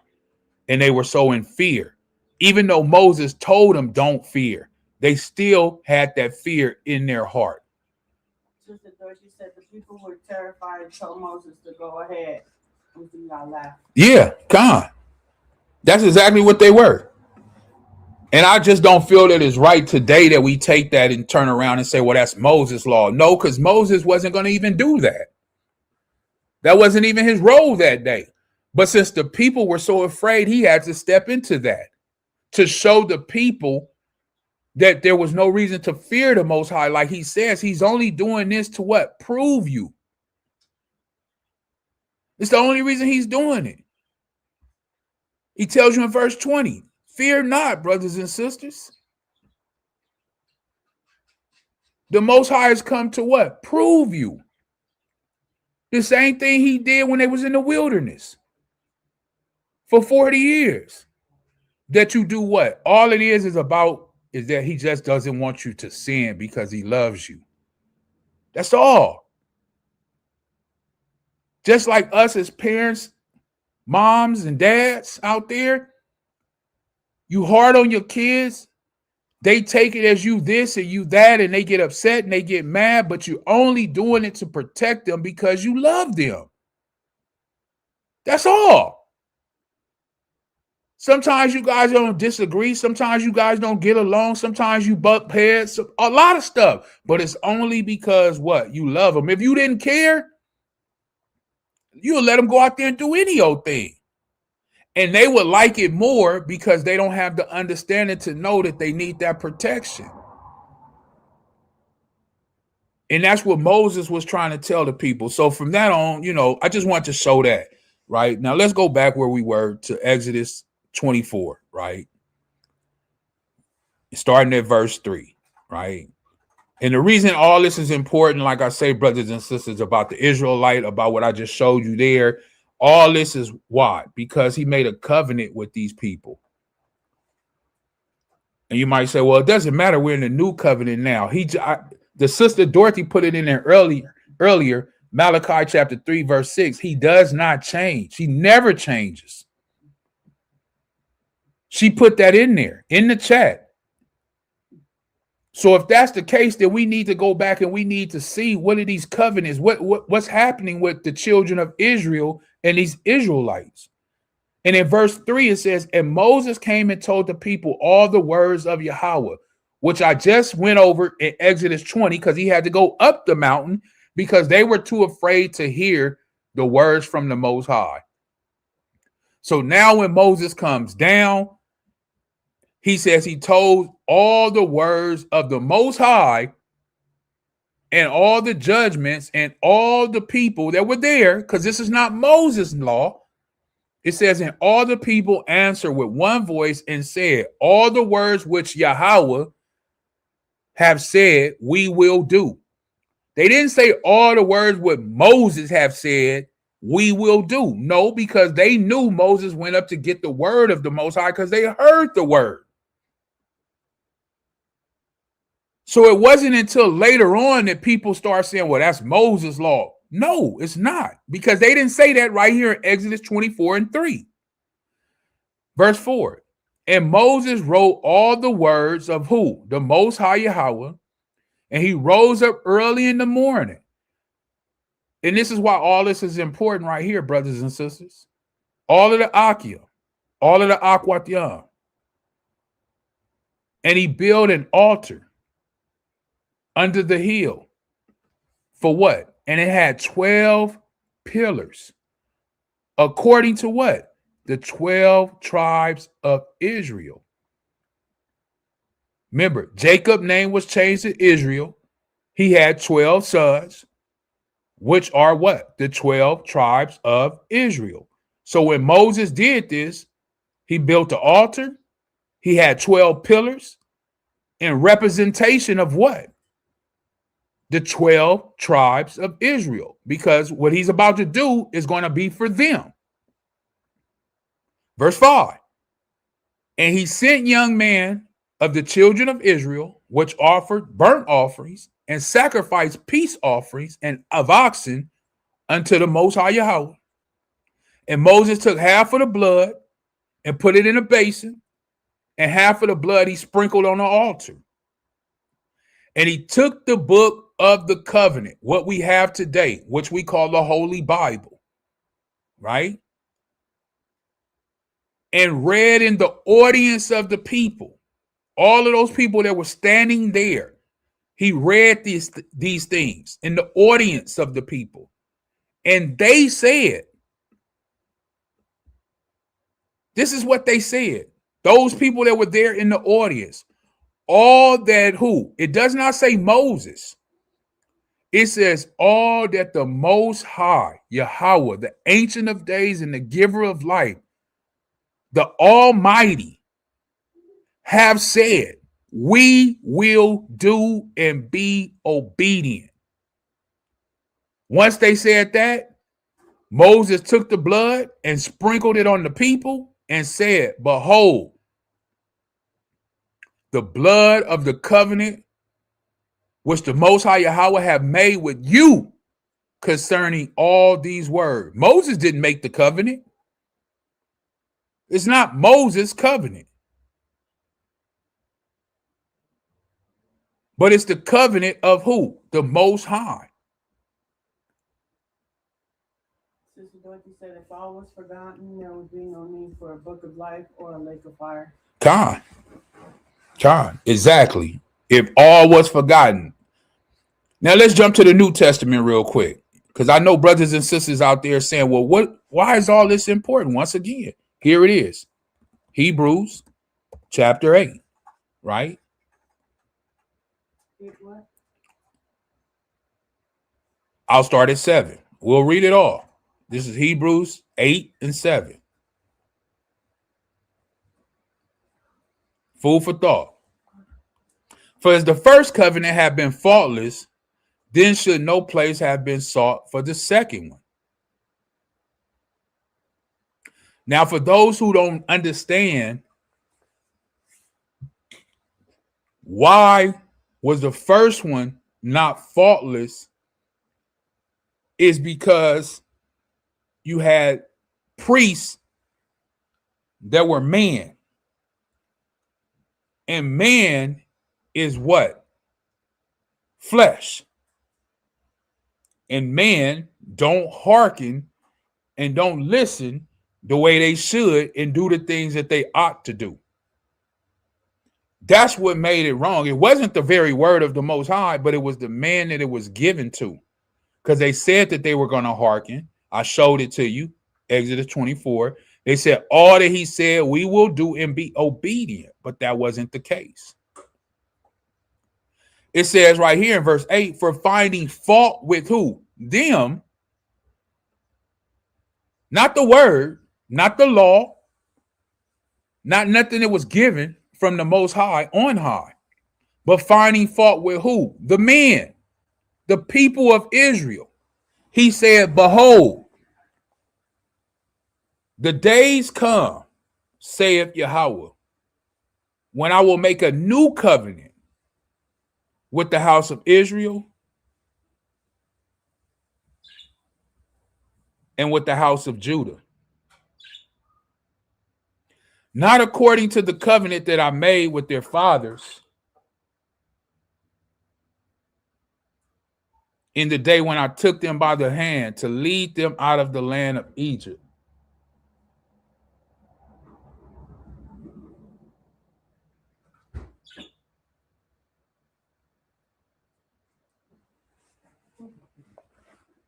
But because they continue not in my covenant, and I regarded them not, saith Yahweh. For this is the covenant that I will make with the house of Israel. This is the covenant that he's talking about. After those days, saith Yahweh, I will put my laws into their mind. What laws?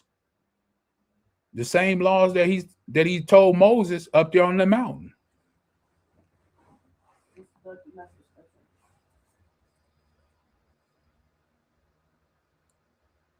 I will write them in their hearts, and I will be to them a power, and they shall be to me a people. And they shall not teach every man his neighbor, and every man his brother, saying, know Yahweh, for all shall know me, from the least to the greatest.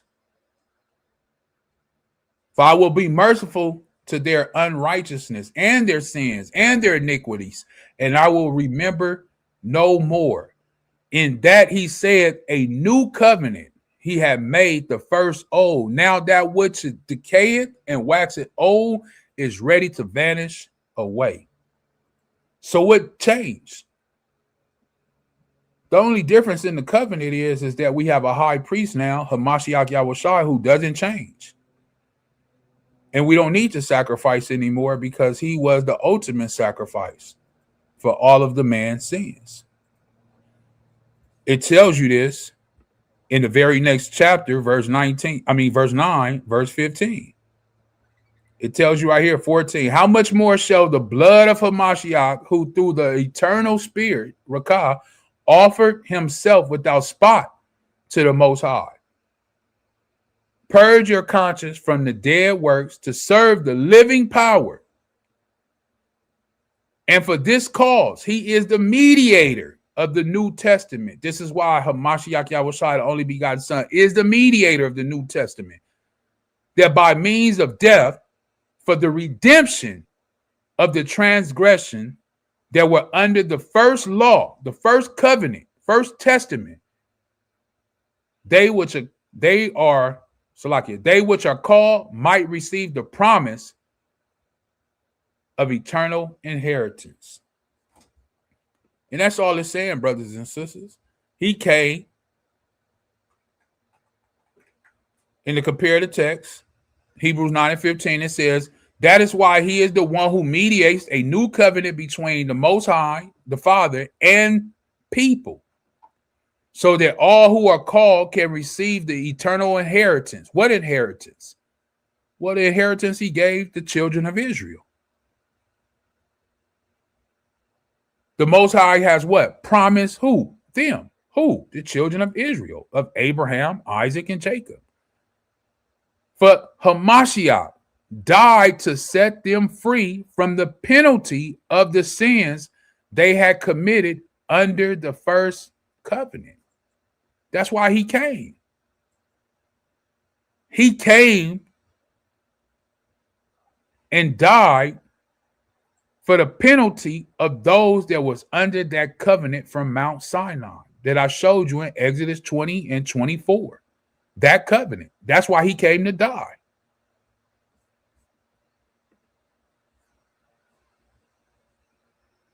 This sister Dorothy put something in the chat.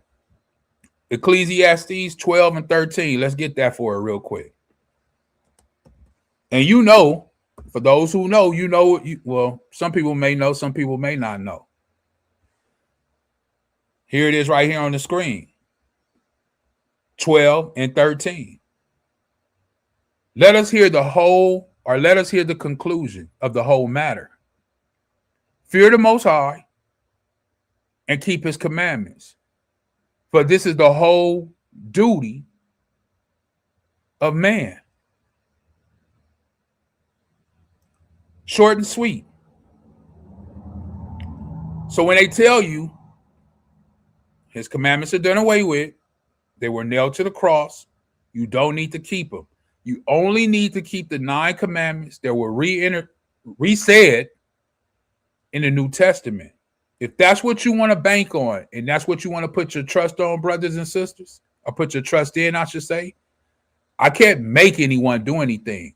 I can only show you, like the sister Dorothy is doing right here, what the very word says, and we bring it forth.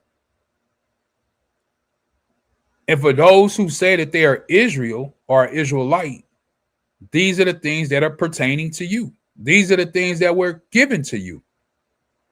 Like I said, not that landmass. I already went over all of those things.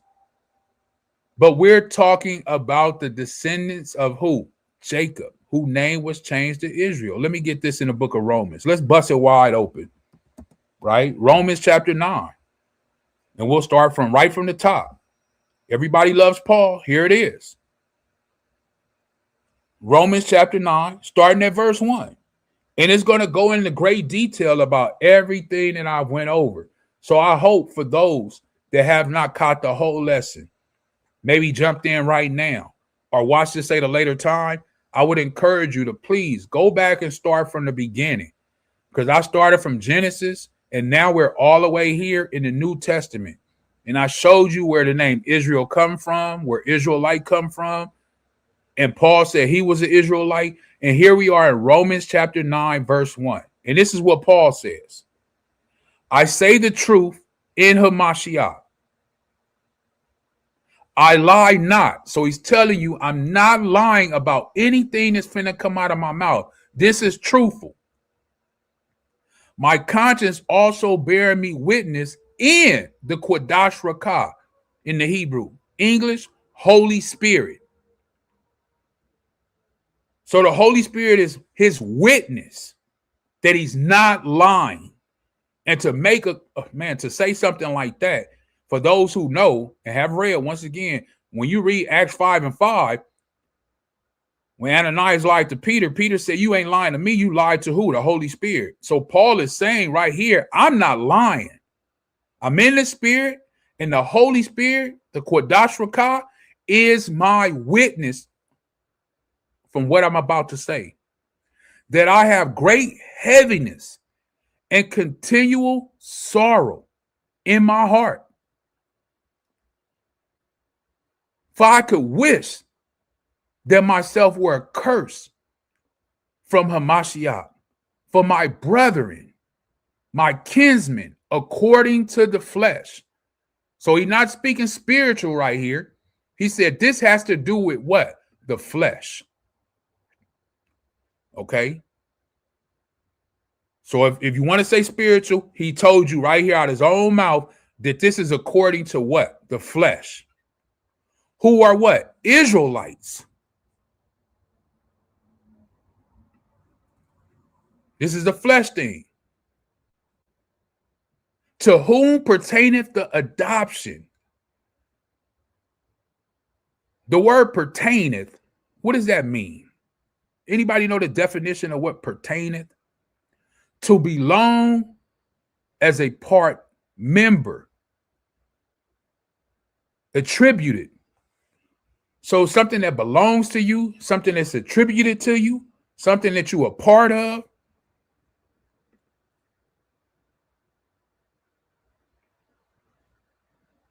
To whom pertaineth the adoption? Now, who does the adoption pertain to? The children of Israel. He's telling you right here who are what? Israelites. And he told you this is in the flesh. This has nothing to do with the spirit right now. Nothing. Because he's talking about his brethren, his kinsmen, according to the flesh, which are Israelites. And he's telling you that this adoption that the world be telling you about, how you're going to be adopted in, he says this pertains to who? The Israelites. And the glory. And the covenants. Notice it says covenants. So it's not just the old covenant, the one at Mount Sinai. It's the new one that got ushered in when he got hung on a tree and shed his blood and was pierced on the side. Why? Because now I just showed you in Hebrews 9:15, he is the mediator. And he's also what now? Our high priest. So we don't have a fleshly high priest that falls into sin. We have a spiritual high priest in our brother Hamashiach Yahushua. So there doesn't need to be another sacrifice for the sins because they have already been cleansed through his blood that was shed. That's why he's the mediator. That's why he's on the right-hand side.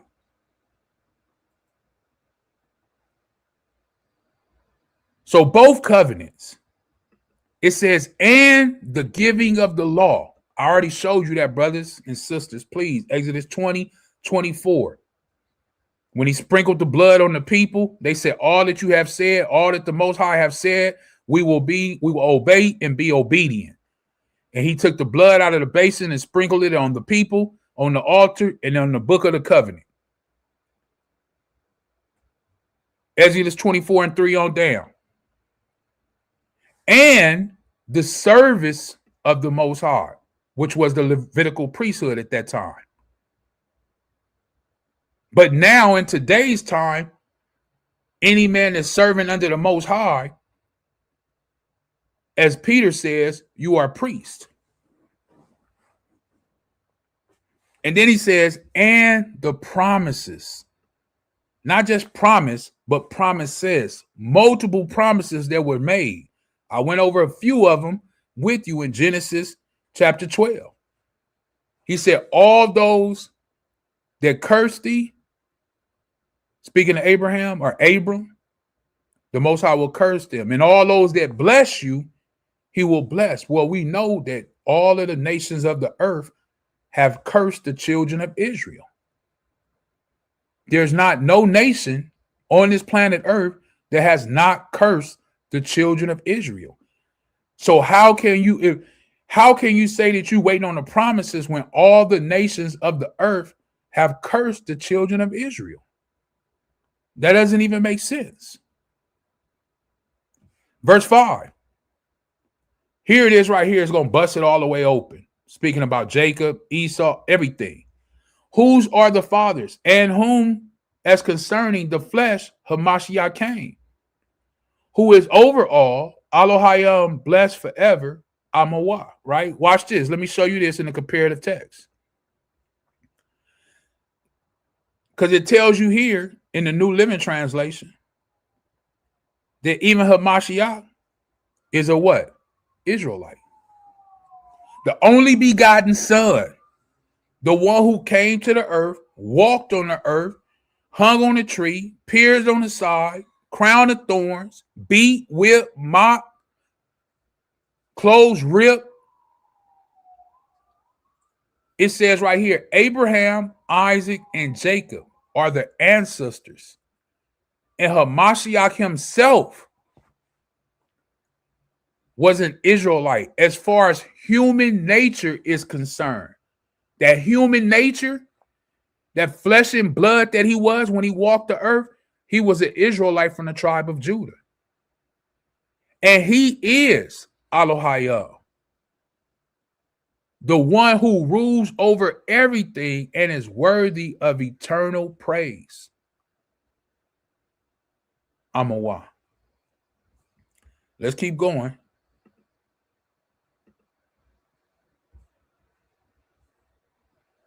Verse 6. Not as though the word of Elohim have taken none effect. For they are not all Israel, which are Israel. Now, I don't broke it all the way down. As much as I can. From the beginning to now where we at.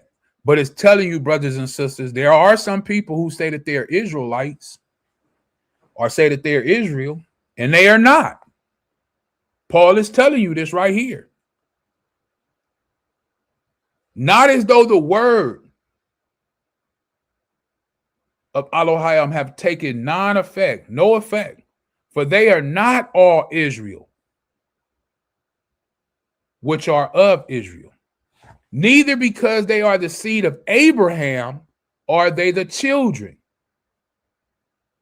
Because Abraham had what? Other children. Before Isaac was even born, Ishmael was born. And then he had other children with Keturah.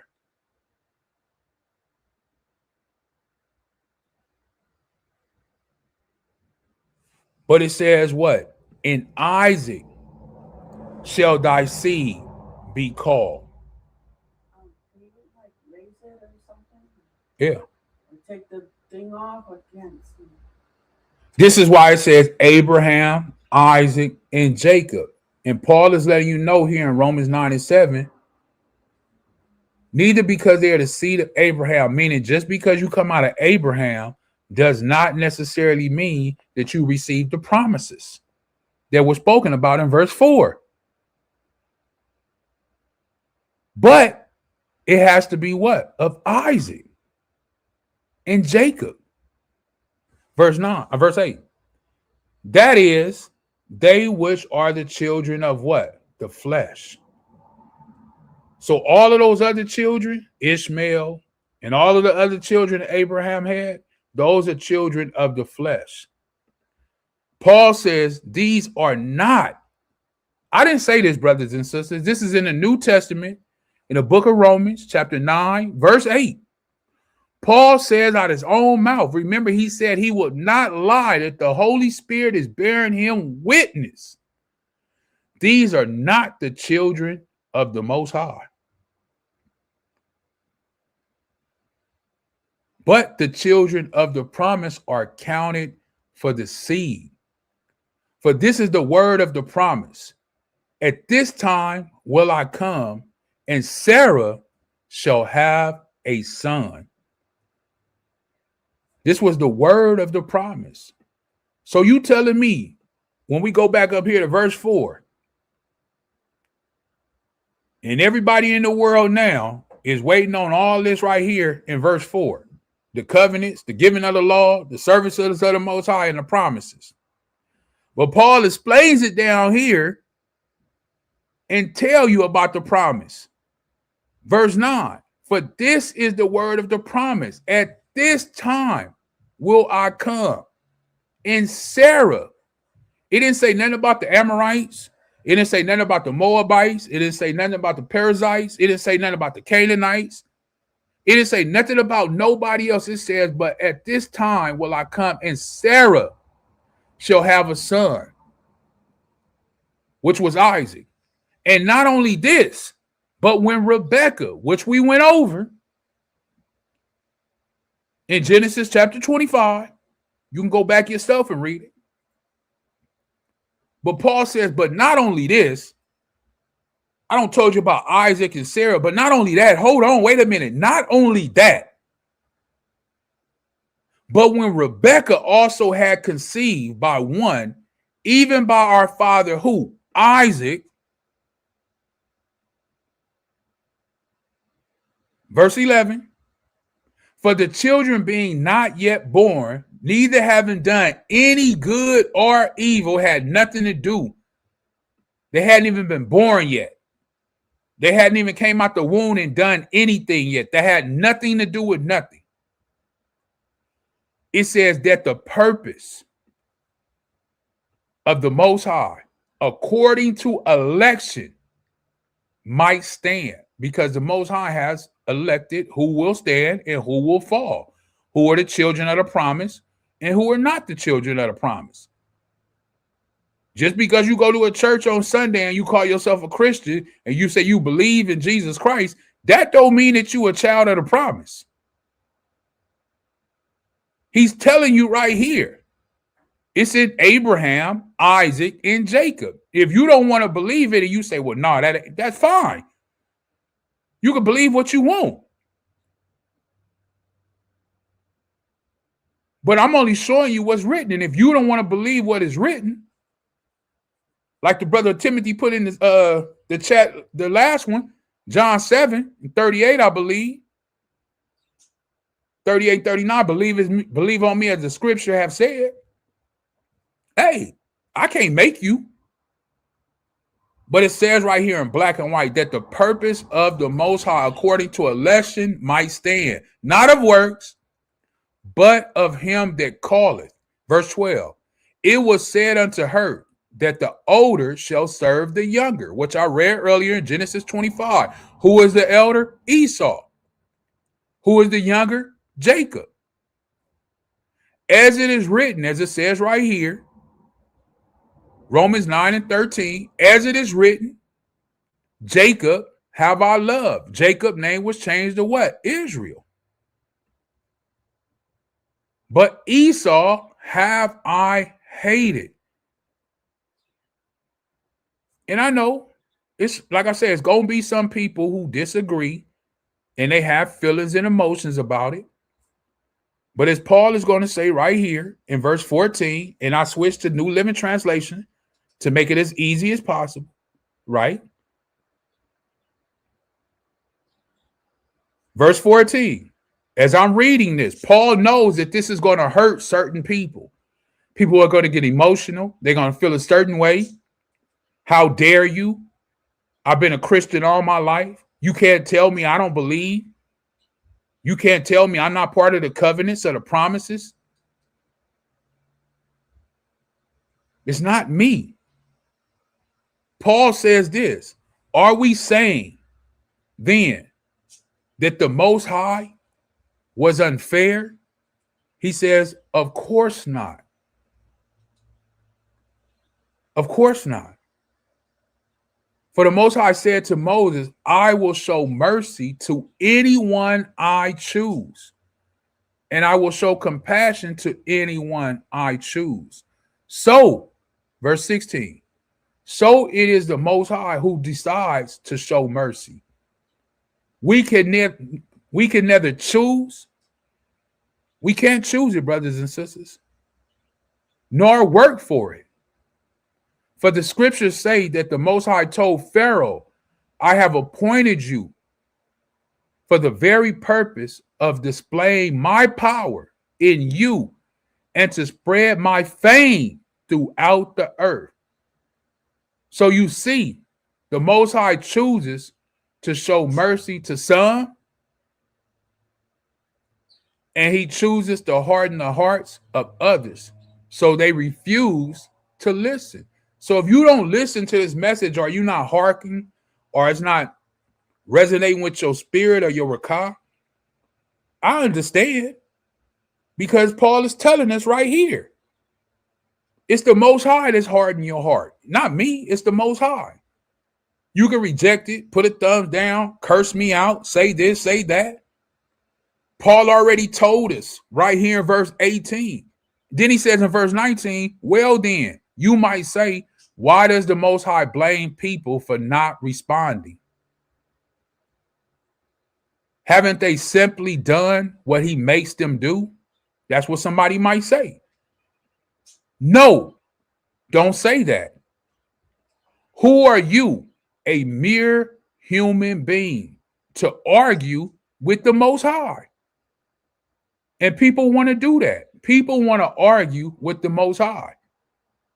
Paul is saying, who are you? Should the thing that was created say to the one who created it, why have you made me like this? When a potter makes jars out of clay, Doesn't he have the right to choose to choose the same lump of clay to make one jar for decoration and another to throw into the garbage?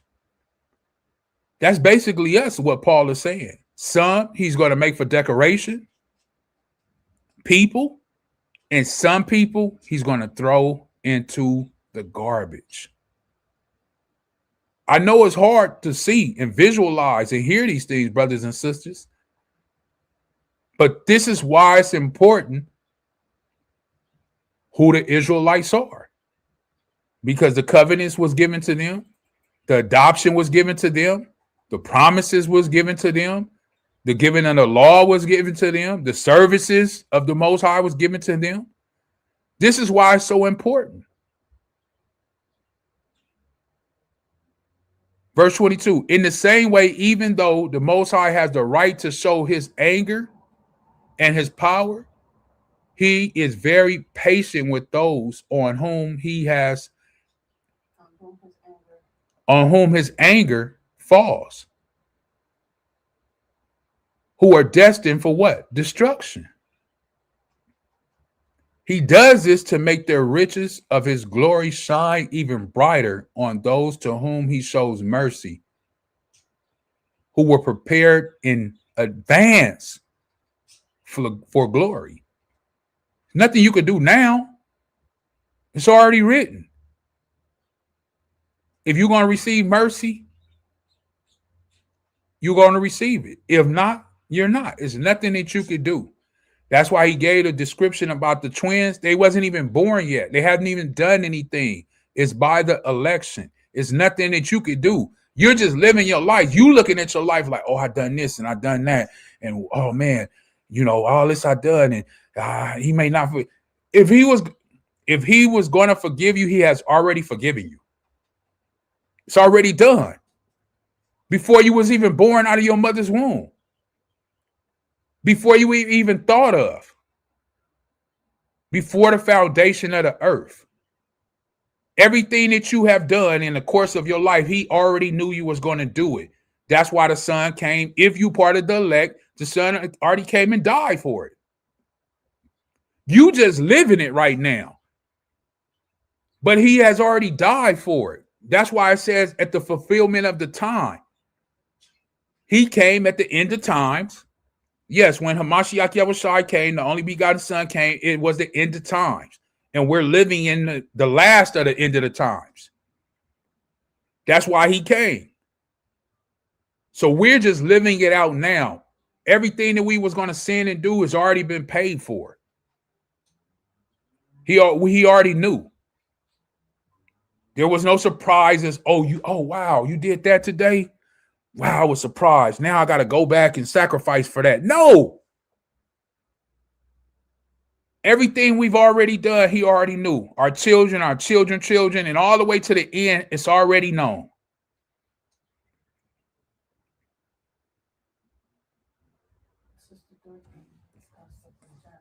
Okay, Khan. She said, Sister Dorothy got something in the chat. Khan, let's go to the chat. She put Khan.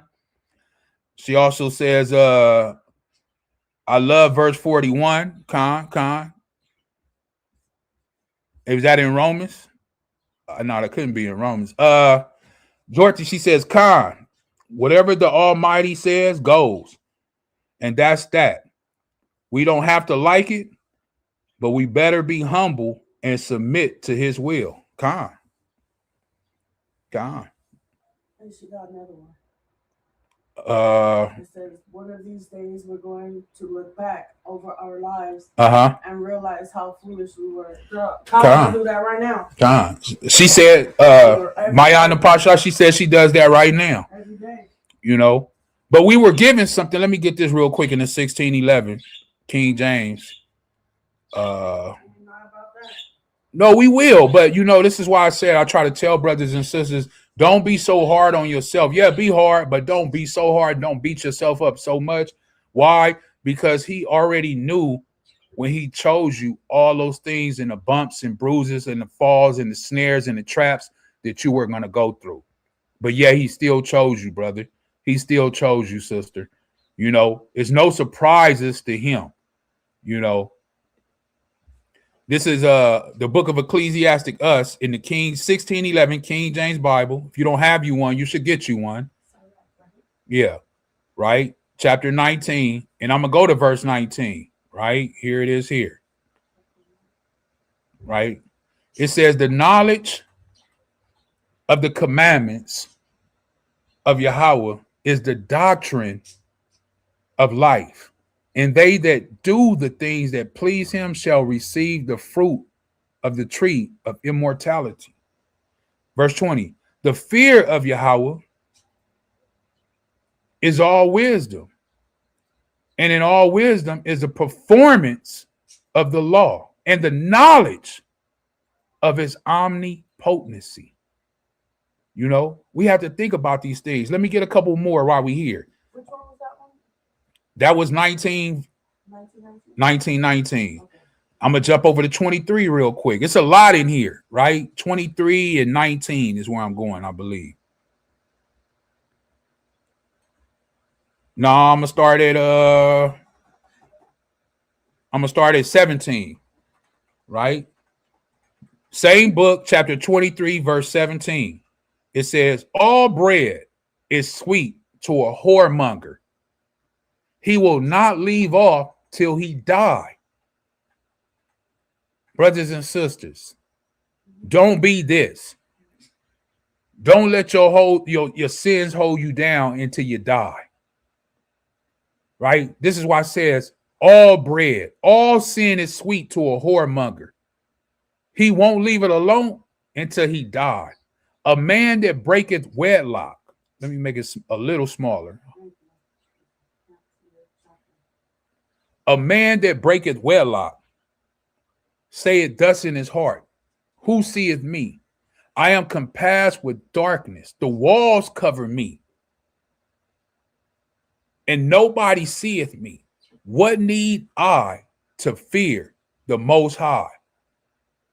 Will not remember my sins. The Most High won't remember the sins that I did. He won't remember all of the wicked, evil stuff that I've done. It says in verse 19, such a man only feareth the eyes of man, and knoweth not that the eyes of Yahweh are 10,000 times brighter than the sun, beholding all the ways of man and considering the most secret parts. Verse 20, and this is what I was kind of going into. Right?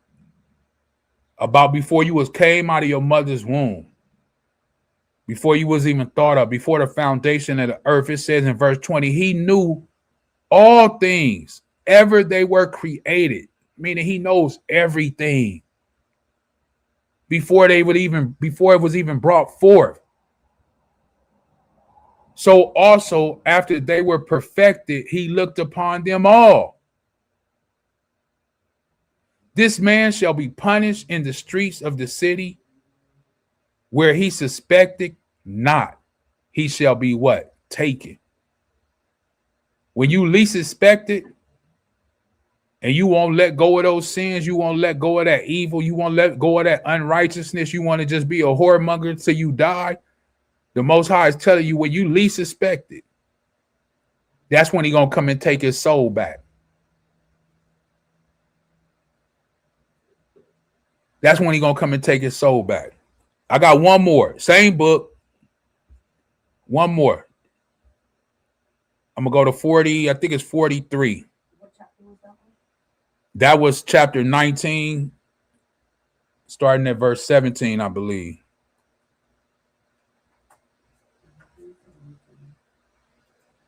Same book again.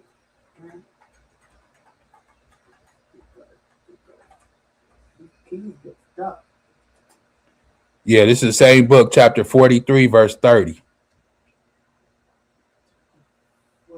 It's so much in there. If you never read the book of Ecclesiastic Us, or better known as the book of Sirach, please go back and read it. Oh, man, it's so much in there. Oh, man, you'll never be the same. If you never read it and read it, you'll never be the same. Verse 30, it says, when you glorify the Most High Yahweh, exalt him as much as you can. As much as you can, brothers and sisters, exalt him. For even yet will he far exceed.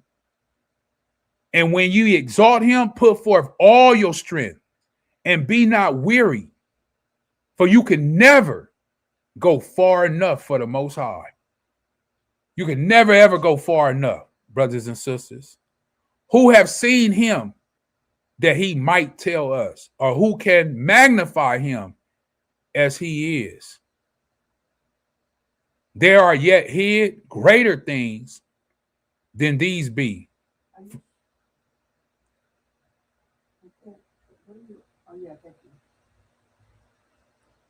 For they are yet hid greater things than these be. For we have seen but a few, just a few of his works, brothers and sisters. Verse 33. For Yahweh have made all things, and to the godly have he given wisdom. And who is the godly? Who is this wisdom given to? Who was wisdom given to? Can anybody tell me who wisdom was given to, brothers and sisters? If you read this book, you should know who wisdom was given to. Let me go. Since I said it, I gotta show it. Is it 28 or 24? I think it's 20. Let me see real quick.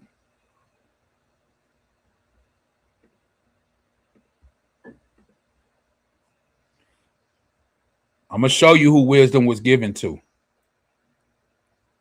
And it's not me saying it, brothers and sisters. This is what wisdom, this is the book, same book, different chapter, 24. You can see it on the screen. Ecclesiastic Us, chapter 24. Right? And it starts off in verse 1. It says, wisdom shall praise herself and shall glory in the midst of her people. Right? I'm going to jump down and I'm going to just go to what I wanted to show you. Right? I'll start at verse 7. It says, this is talking about wisdom, brothers and sisters, from the question that I just asked you. It says, with all these I sought rest, and in whom inheritance shall I abide? Wisdom. Where shall wisdom abide? So the Creator.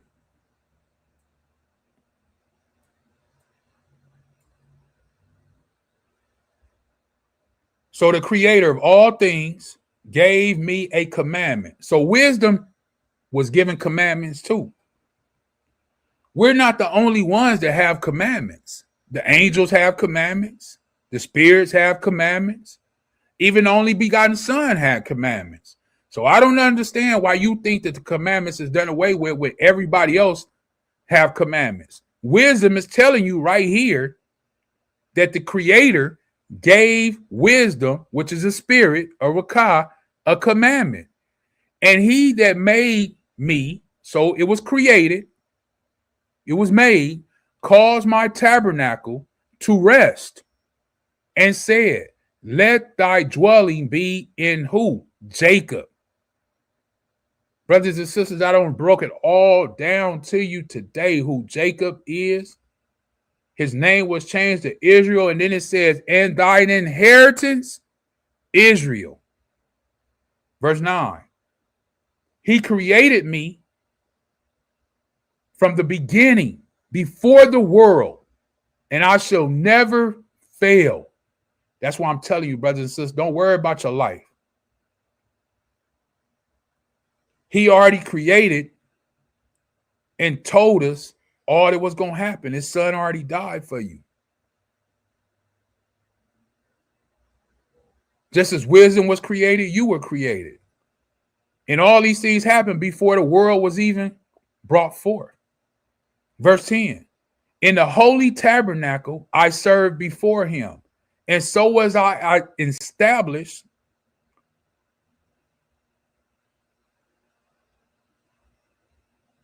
once again, in the holy tabernacle I served before him, and so was I established. Where? In Zion.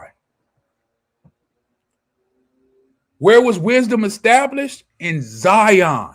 Where is Zion? In Jerusalem. Likewise, in the beloved city, he gave me rest. And in Jerusalem was my power. Come on, brothers and sisters, I'm showing it to you where wisdom is. Verse 12.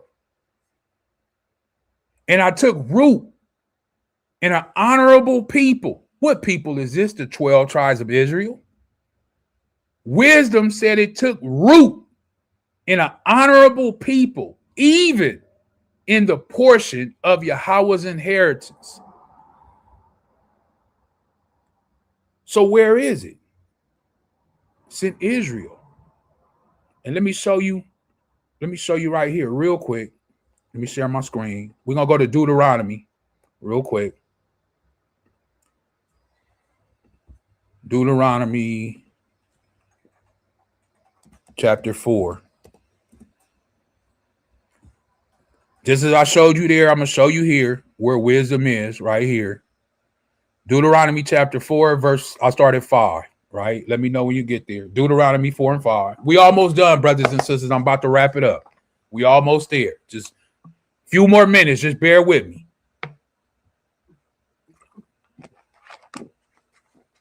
I know it's been a long. We almost there. Deuteronomy chapter 4, verse 5. Remember wisdom. I'm just trying to show my brothers, my Akim, the Akwatiam out there, where wisdom dwells. I showed you it's with the children of Israel. Here it is in Deuteronomy. Behold, I have taught you statutes and judgment, even as Yahweh my power commanded me, that ye should do so in the land where you go to possess it. It says, keep therefore and do them. Here it is right here, brothers.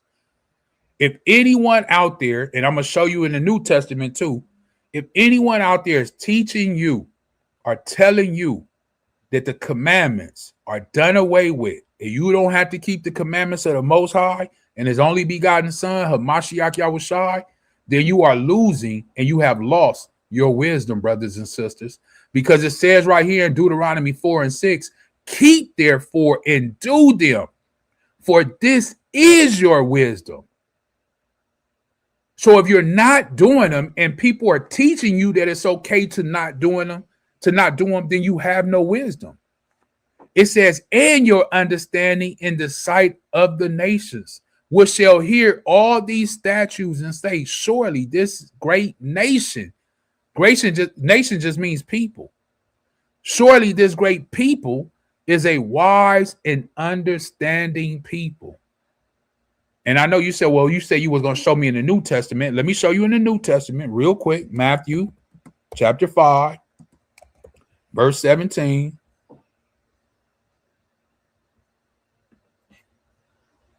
Watch this, brothers and sisters. This is Matthew in the New Testament, starting at verse 17. And this is a different translation other than the King James. This is a BBE, right? Basic Bible English. I think that's how it is. Yeah. There you see it on the screen right there. Bible, it's actually Bible Basic English. I said it backwards. So that's what it is right there. The BBE version, right? And the reason I did that is try to make it as easy as possible to understand. It's saying the same thing if you read it in the King James version, but here is just a little bit easier to have understanding. Matthew 5 and 17, it says, let there be no thought that I have come to put an end to the law or the prophets, brothers and sisters. So whoever told you that the law is done away with, they lied to you. Whether it was your mama, your daddy, your pastor, your uncle, your cousin, your friend, whoever told you, they lied. Because the only begotten Son himself, he said, let there be no thought that I have come to put an end to the law or the prophets. I have not come for the destruction but to make complete. And it has not been complete. Has not been completed yet. The very next verse is going to tell you that. Truly, I say to you, till heaven and earth come to an end. And it's not at an end because I'm on earth right now. Till heaven and earth come to an end, not the smallest letter or part of a letter will in any way be taken from the law. And the smallest letter, for those who know Hebrew, is the yod. Some may say the yod, which is the little line like that. That's the smallest letter in the Hebrew. And he is telling us right here, not even the smallest letter that is in the Hebrew alphabet will be taken away from the law. Not the smallest thing. Right here, brothers and sisters, till all things are done, and all things have not been done. All prophecy has not been fulfilled. And you might say, well, how do we know that? Well, is he here on the earth right now? Is the kingdom of heaven here? Because when the kingdom of heaven is here, that's when all things have been fulfilled. And it's still going to be some things that need to be done. But he's not here. And like I said, if a man is teaching you that, if you're part of a church, congregation, camp, anything where they're teaching you that these things are okay to do and it's done away with, in verse 19, he answers that. He says right here, whoever then goes against the smallest of these laws, teaching men to do the same. If somebody's out there teaching man to do the same, will be named least in the kingdom of heaven. And from my understanding, when it says named least in the kingdom, I don't even think you're getting in. I don't even think you're getting in. But it says right here, but he who keeps the laws, the one who keeps the laws, teaching others to keep them, which I'm telling you right now, brothers and sisters, all of the Akim, all of the Akwatiam, brothers and sisters, scattered to the four corners of the earth, all the believers in the world. I'm telling you out of my own mouth through the Rakah, through the Spirit, keep them, brothers. Keep them, sisters, to the best of your ability. But he who keeps the laws, teaching others to keep them, will be named great in the kingdom of heaven. For I say to you, if your righteousness is not greater than the righteousness of the scribes and Pharisees, you will never go into the kingdom of the Shemayim. You will never go into there. And I know you've been taught and told, people always talking about the kingdom and it's a one gate and it's a gate. Let's see, as we wrapping this up, how many gates are there to the kingdom and why it's so important to know if you're a child of Isaac, of Abraham, Isaac, and Jacob, and if you're an Israelite. Why it's so important. Let's go there. Let me go back to the King James. Revelation. I think Sister Dorothy put this in the chat earlier, if I'm not mistaken.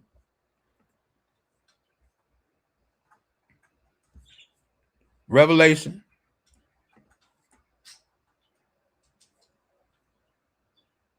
Chapter 21, verse 10 is where we're going to be.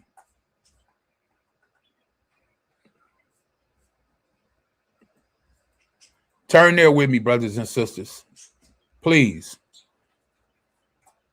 I went through all this to show what is an Israelite, right? And hopefully it was edifying. I pray that it was edifying for those who out there who didn't know, may not know, was wondering, kind of heard about it, didn't really, on the fence about it and all these things. I hope that it was edifying to help edify someone that they can get a better understanding. Now, when we see it, you see it on the screen when it talks about this new heaven and this new earth that everybody's waiting on as a believer, right? The kingdom of heaven, the kingdom of the Shemayim in the Hebrew, right? That everybody's waiting on. Well, here it is here when it talks about the kingdom and how to enter into the kingdom. This is why it's important. It's not just one gate, brothers and sisters. Here it is here. Verse 10. And this is the New Jerusalem. This is the kingdom. This is the kingdom right here. It's speaking about it in the book of Revelations. Verse 10. And he carried me away in the Rakah to a great and high mountain and showed me the great city, that Quadash Jerusalem, right? That holy, set apart, consecrated city, descending out of the Shemayim, out of heaven from the Most High, having the glory of the Most High. And her light was like unto a stone, most precious, even like a jasper stone, clear as crystal. Here it is, brothers and sisters, verse 12. If you've never seen this in your life, ask your pastor, ask your mama, ask your daddy, your uncle, your grandmama, your granddaddy, why have I not known this right here? Revelation 21, verse 12, and had a wall great and high and had 12 gates. The kingdom of heaven has 12 gates. And at the gates, 12 angels. So each gate has its own angel, has its own malak standing at the gate. Why? It's almost like a bouncer, security. Not anybody could just get in there. Isn't that what the Most High do when he doesn't want somebody to enter? Let me show that real quick, and we'll come right back here. Genesis, what's that? Genesis 3? Yeah, Genesis 3, the last verse, right? Last verse, 24, right? Genesis chapter 3, verse 24.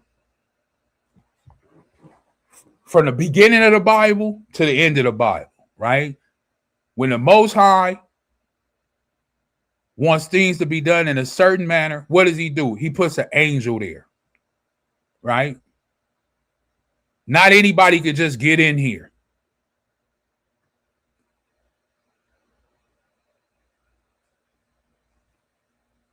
I'll say 23 too.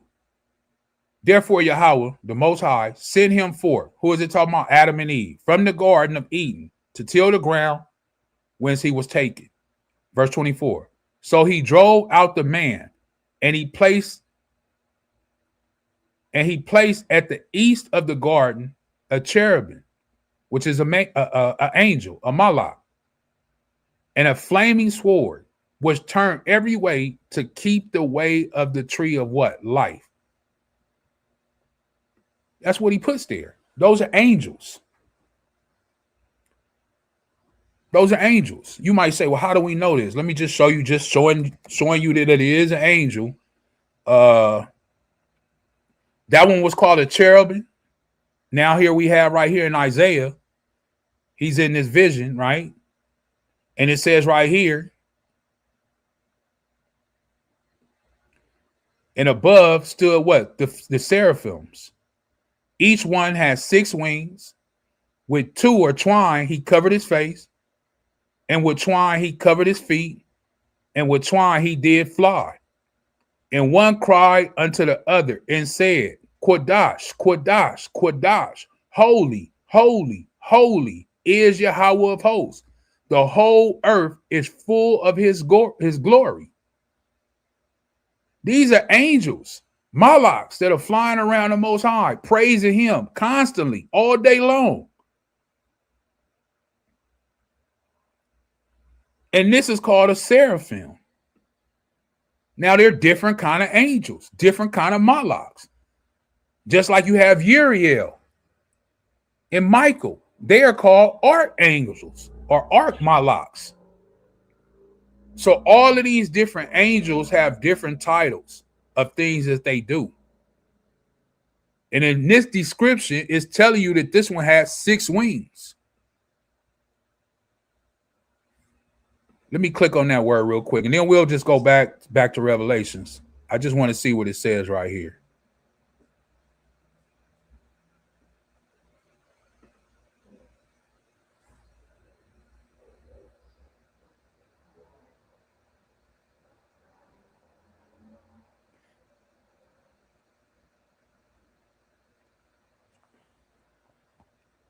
It says serpent, poisonous serpent, fiery from burning effect of poison, majestic being of 6 wings, human hands or voices, is attendance upon the Most High. That's pretty much it. And then it says burning, i.e., poisonous. To burn. So maybe they just deal with the fire or the heat or something like that, because they did that to Isaiah. Let's see, because he says right here in verse 5, then said I, woe is me, for I am undone, because I am a man of unclean lips, and I dwell in the midst of a people of unclean lips. For my eyes have seen the King, Yahweh of hosts. Then flew one of the seraphims up unto me, having a live coal in his hand. Wow. Had it in his hand, which he had taken with tongues from off the altar. And he laid it upon my mouth and said, lo, this hath touched thy lips, and thy iniquity is taken away, and thy sin is purged. So the Malak, or this seraphim, through the Spirit of the Most High, he was able to take the sins away from Isaiah, even though this was a vision, right? But he took this live coal and he had it in his hand.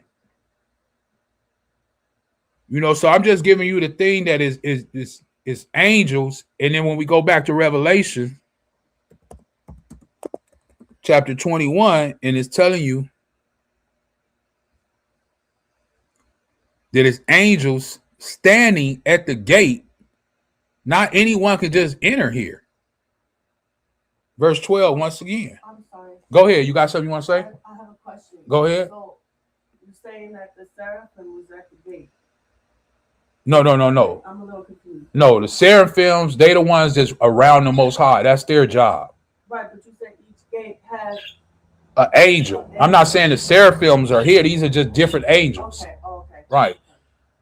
Each angel has something, different titles, different jobs, different things, to do. Right. Those seraphims that were flying around the Most High and was calling him holy and all, that's what they do.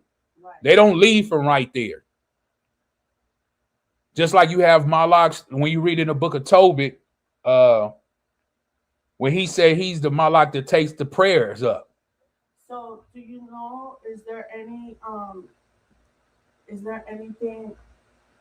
stating like which Malak is from which tribe, like the name of the Malak? No, it doesn't say it doesn't say the name of the Malak. It just says right here, I wish it did. I know. But it just says it has 12 gates, right? So we know the kingdom of heaven. It has 12 gates, and it's letting you know at the gates, right? It's 12 angels. So each gate has an angel at that gate. And then we know this because it says, and the names written thereon. So each gate has a name written. It's not just a gate and it's just, it's just a fence gate and it don't have nothing on it. No, it's a gate and it has a name on the gate. And what name does it have? It says, which are the names of the 12 tribes of the children of Israel. And then it goes on to tell you how they're lined up. They're not just all together. No, it says on the east, it's 3 gates. Now, for those who know and have read, when you go into the book of Genesis and all those things, when they were in the wilderness and Exodus and all that, when they lined up out there in the wilderness and the tabernacles and all that, it tells you what tribe lined up together. Not that they were all together, but certain tribes were like on the east side. Certain tribes were on the west side. Certain tribes were on the north side. It's the same thing right here in the kingdom. Food for thought, homework for those who don't know what 3 tribes are on the east. But it says right here in verse 13, on the east are 3 gates. On the north are 3 gates. On the south are 3 gates. And on the west are 3 gates. So each way has 3 gates. And you need to go through your gate. What good would it have a gate of Judah, but yeah, you going through Issachar? Are you going through Naphtali? Are you going through Gad? No, that angel that's there in verse 12, he's going to stop you. Say, no, no, no, no, no. You can't come through this gate. You're Judah. You have to go on the east side. No, no, no, no. You're Gad. You have to go on the north side. Right? The Most High has it set up like this for a particular reason, brothers and sisters. So yes, it's 12 gates to the kingdom of heaven. Not only is it 12 gates, it's 12 angels standing at those 12 gates. And then on top of that, it has the names of what? The 12 tribes of Israel. So yes, it's important to know who the Israelites are. It's important to know if you are an Israelite. And what does it mean? What's the whole meaning? Well, this is who the kingdom of heaven is for. And it's telling you 3 gates on each way. And then verse 14 goes on to tell you, and the wall of the city had 12 foundations. So even the wall that's in the kingdom of heaven, it has 12 foundations representing what? The 12 tribes of Israel. But also right here, it says, and in those 12 foundations, the names of who? The 12 apostles of who? The Lamb. What an honor it is to have your name engraved in the 12 foundations of the kingdom of heaven. For all the work, everything that they did for the gospel, for the ministry, for the work of the Most High, that they got their name engraved in the foundation. And people always ask, were each of the apostles from different tribes? And I've never been able to say with the certainty, yeah. But I mean, when you think about this, if all their names are in the 12 foundations and it's 12 tribes, I would think that each one were from a different tribe. I would think so. But I can't say that with the certainty. That's just my, opinion, my thought. But we do know that it's 12 gates. We do know that it's the 12 names of Israel written on those gates. And we do know that there's 12 foundations. And the 12 apostles' names are written in the kingdom. So it's very important, brothers and sisters, to know if you're an Israelite, who the Israelites, why it's important about the Israelites, because the whole Bible from Genesis to Revelation is about who? The Israelites. That's what it's about. And people say that they believe in the Bible, but yet you ask them, well, what tribe was the only begotten son from, Hamashiach from? They'll say, I don't know. It doesn't matter. Who cares? What do you mean it doesn't matter? What do you mean it doesn't matter? It matters because he had to come from the line of King David. So if it didn't matter, why did he have to come from the line of King David? If it didn't matter. This is what I mean, brothers and sisters. So it's important to know these things. Hopefully, like I say, this message was edifying. If anybody has anything, please put it in the chat. If you have anything, Brother Timothy says, Shalom family, Shalom, Brother Timothy, for being here, and these are why I wanted to go over these things. This is why I really want to go over these things, to encourage our brothers and sisters. Let me show this last thing. And like I said, we wrapping it up, but I did say this, that in the fullness of time that he was coming, right? And I just want to show this because I did speak on this. Galatians chapter 4 real quick. I go right to it since we're about to close out. I'd start at 3. Right? And the reason I'm going here is because I did speak on that Hamashiach Yahushua, the only begotten son, he came at the fullness of the time, at the end of times. And yes, brothers and sisters, if you didn't know this is the end of times. That's why I wanted to do this lesson, to edify, let our brothers and sisters out there know that our Israelites are If you want to know why it's important about the Israelites, is because the whole Bible from Genesis to Revelation are about Israel, and it's about the Israelites, right? Galatians 4:3, it says, even so we, when we were children, we were in bondage under the elements of the world. But when the fullness of time was come, see, so I didn't just make that up. That's what the Bible says. When the fullness of time was come, he just didn't come because he wanted to come or just like, oh yeah, it's time. No, it was time. It was the fullness of time that had been predestined before the beginning of the world, before the foundation of the world, before anything was brought forth or created. It was a time set that the only begotten Son was going to come to earth to shed his blood for those that were under that covenant. That's why Paul, right here in Galatians, he's saying, but when the fullness of time was come, the Most High sent forth his Son, made of a woman, made under what? The law. So if the one that came, that died for you, was under the law, how come you think you ain't under no law and you was free? So he was under it, but he gonna come and free you and tell you, no, you ain't got to do none of that. But yet he did it. That makes no sense. To do what? To redeem them that were under the law. Who was under the law? The children of Israel. I showed that to you in the book of Exodus chapter 20 and Exodus 24. The blood oath that they made. To redeem them that were under the law, that we might receive the what? Adoption as sons. And I showed you speaking about the adoptions in Romans 9:4. Who are who? Israelites.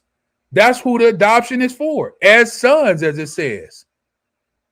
And because ye are sons of the Most High, have he sent forth the Spirit, the Rakah, of his Son into what? Your hearts, crying, Abba, Father. Who can call the Most High Abba, Father? His children, which are who? The children of Israel. That's what he said. That's who I have chosen. It says in verse 7, wherefore thou art no more a servant.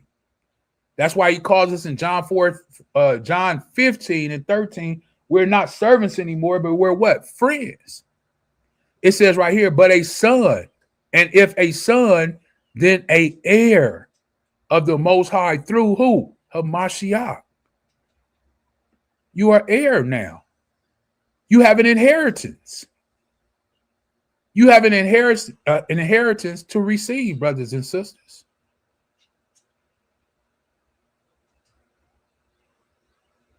I'll leave with this. Deuteronomy 6 and 7. 7 and 6.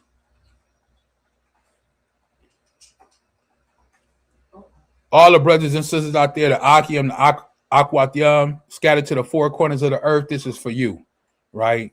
7 and 6, right? Yeah. And I would just want you to know this, right?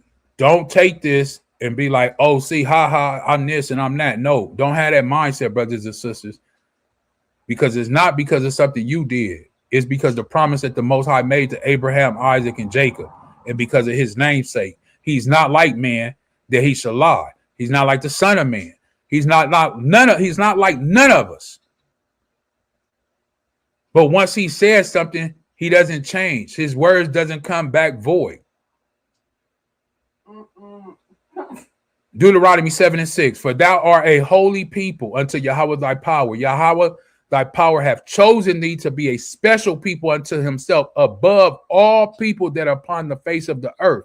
Yahweh did not set his love upon you, nor choose you, because you were more in number than any people. For you were the fewest. But because Yahweh loved you, and because he will keep his what? Oath. That's why, brothers and sisters. All this is because he would keep his oath, because he didn't change his word like the world tell you he did. Oh, no, that's over with now. Oh, no, he done away with that. No, he didn't. He still has his people. That's what Romans 11:1 said. Have the Most High cast away his people? Elohim forbid. And because he would keep his oath, which he swore unto the fathers. And Yahweh brought you out with a mighty hand and redeemed you out of the house of bondman, from the hand of Pharaoh, the king of Egypt. Know therefore that Yahweh thy power, he is the Most High, the faithful power, which keepeth covenant and mercy with them that love him and keep his commandments to how long? 1,000 generations, brothers and sisters, and repay them that hate him to their face, to destroy them. He will not be slack to him that hated him. He will repay him to his face. Thou shalt therefore, brothers and sisters, keep the commandments and statutes and judgments which I command thee this day to do them, brothers and sisters. All praises be to the Most High Yahweh. Call Allah Yahweh Ba Shema Mashiach Yahweh Shad. I hope that this lesson was edifying for you. Please, if you didn't watch the whole thing, I would encourage you to go back from the beginning to get the full edification, brothers and sisters. And hopefully this edifies and breaks it down for you to have an understanding on what an Israelite is, brothers and sisters. The sister Dorothy says Khan. The brother or the Ak, Jason Moore 77, he says Khan. And like I say, as always, I encourage all my brothers and sisters to go back and watch this from the beginning. Please, I would encourage you, brothers and sisters. So with that being said, I'm going to say Kwam Yasharallah, Shalom, Shabbat Shalom to everybody out there. Hopefully you're having a beautiful Shabbat day. Tomorrow, join me. First day of the week. Please join me tomorrow if you're free, 6 p.m. I got another lesson that we're going to bring forth about Cush and why it was changed to Ethiopia. So please join in tomorrow, 6 p.m. If I'm free, I might go earlier, because I know people are on the East Coast and things like that. So if I can go earlier, I will. All praises be to the Most High. The sister Dorothy says the water. Have a Tawab day, family. For those who may not know what Tawab Yam mean, it means have a good day, family. Mayana Pasha, she says Shalom Mashkapa, have a Yafei Yam. Uziyah says all praises be to the Most High. And he also says Shabbat Shalom, Khan. And Mayana Pasha, she gives the fist, the thumbs up. As always, I'm going to leave you with the video. Please enjoy the video as we go out. Once again, Shabbat Shalom to everybody. Peace and blessings to you, brothers and sisters. Make sure, please hit that like button, hit that subscribe, and hit that bell so you can be notified when I go live, brothers and sisters. Please. With that, I say Kwam Yasharallah, Kwam Yasharallah, Kwam Yahweh Shai, and Kwam Yahweh. All praises be to the Most High. Enjoy this video, brothers and sisters. Those that didn't catch it. And here we go. But the Most High chose us. Out the mud, out the lies, out the pain. I'm redeemed by the word, not the world. Ooh, Lord, redeem. I am redeemed, the curse broke off of me. Came from the bottom, now I'm walking righteously. Walking right. Ain't no chain on my soul, I'm finally free. Free. Repent is my key, now I'm redeemed. Redeem. Yeah, I'm redeemed, no lie, no scheme. No. Keeping them law, not chasing no dream. No. They sold us in, we bought the truth. Yeah. Now we stand up, Israel proof.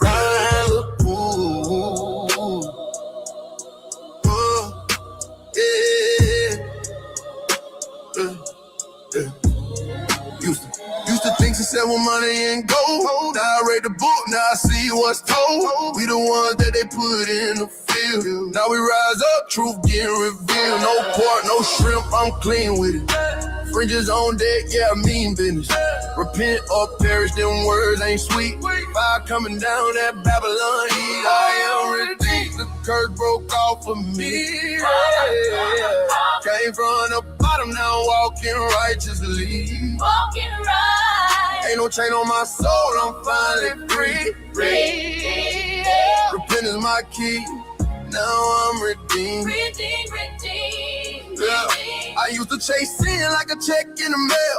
Didn't know every move led straight to hell. But the prophets out yelling Israel, wake up, now the dry bones breathing. Time to shave up, Sabbath day holy, no more club nights. Got my house in order, got my mind right. Christ the King, yeah, he paid that fee. Through his blood, I got peace in me. Lord, I was blind, but now I see. You pulled me from that pain and misery. No more chains, no more fear. Your laws made my whole life clear. I am redeemed, the curse broke off of me. Came from the bottom, now walking righteously. Walking right. Ain't no chain on my soul, I'm finally free. Repentance my key, now I'm redeemed. Yeah, I'm redeemed. No lies, no scheme. Keeping them laws, not chasing no dream. They sold the sin, we bought the truth. Now we stand up, Israel proof. I am redeemed. Yeah.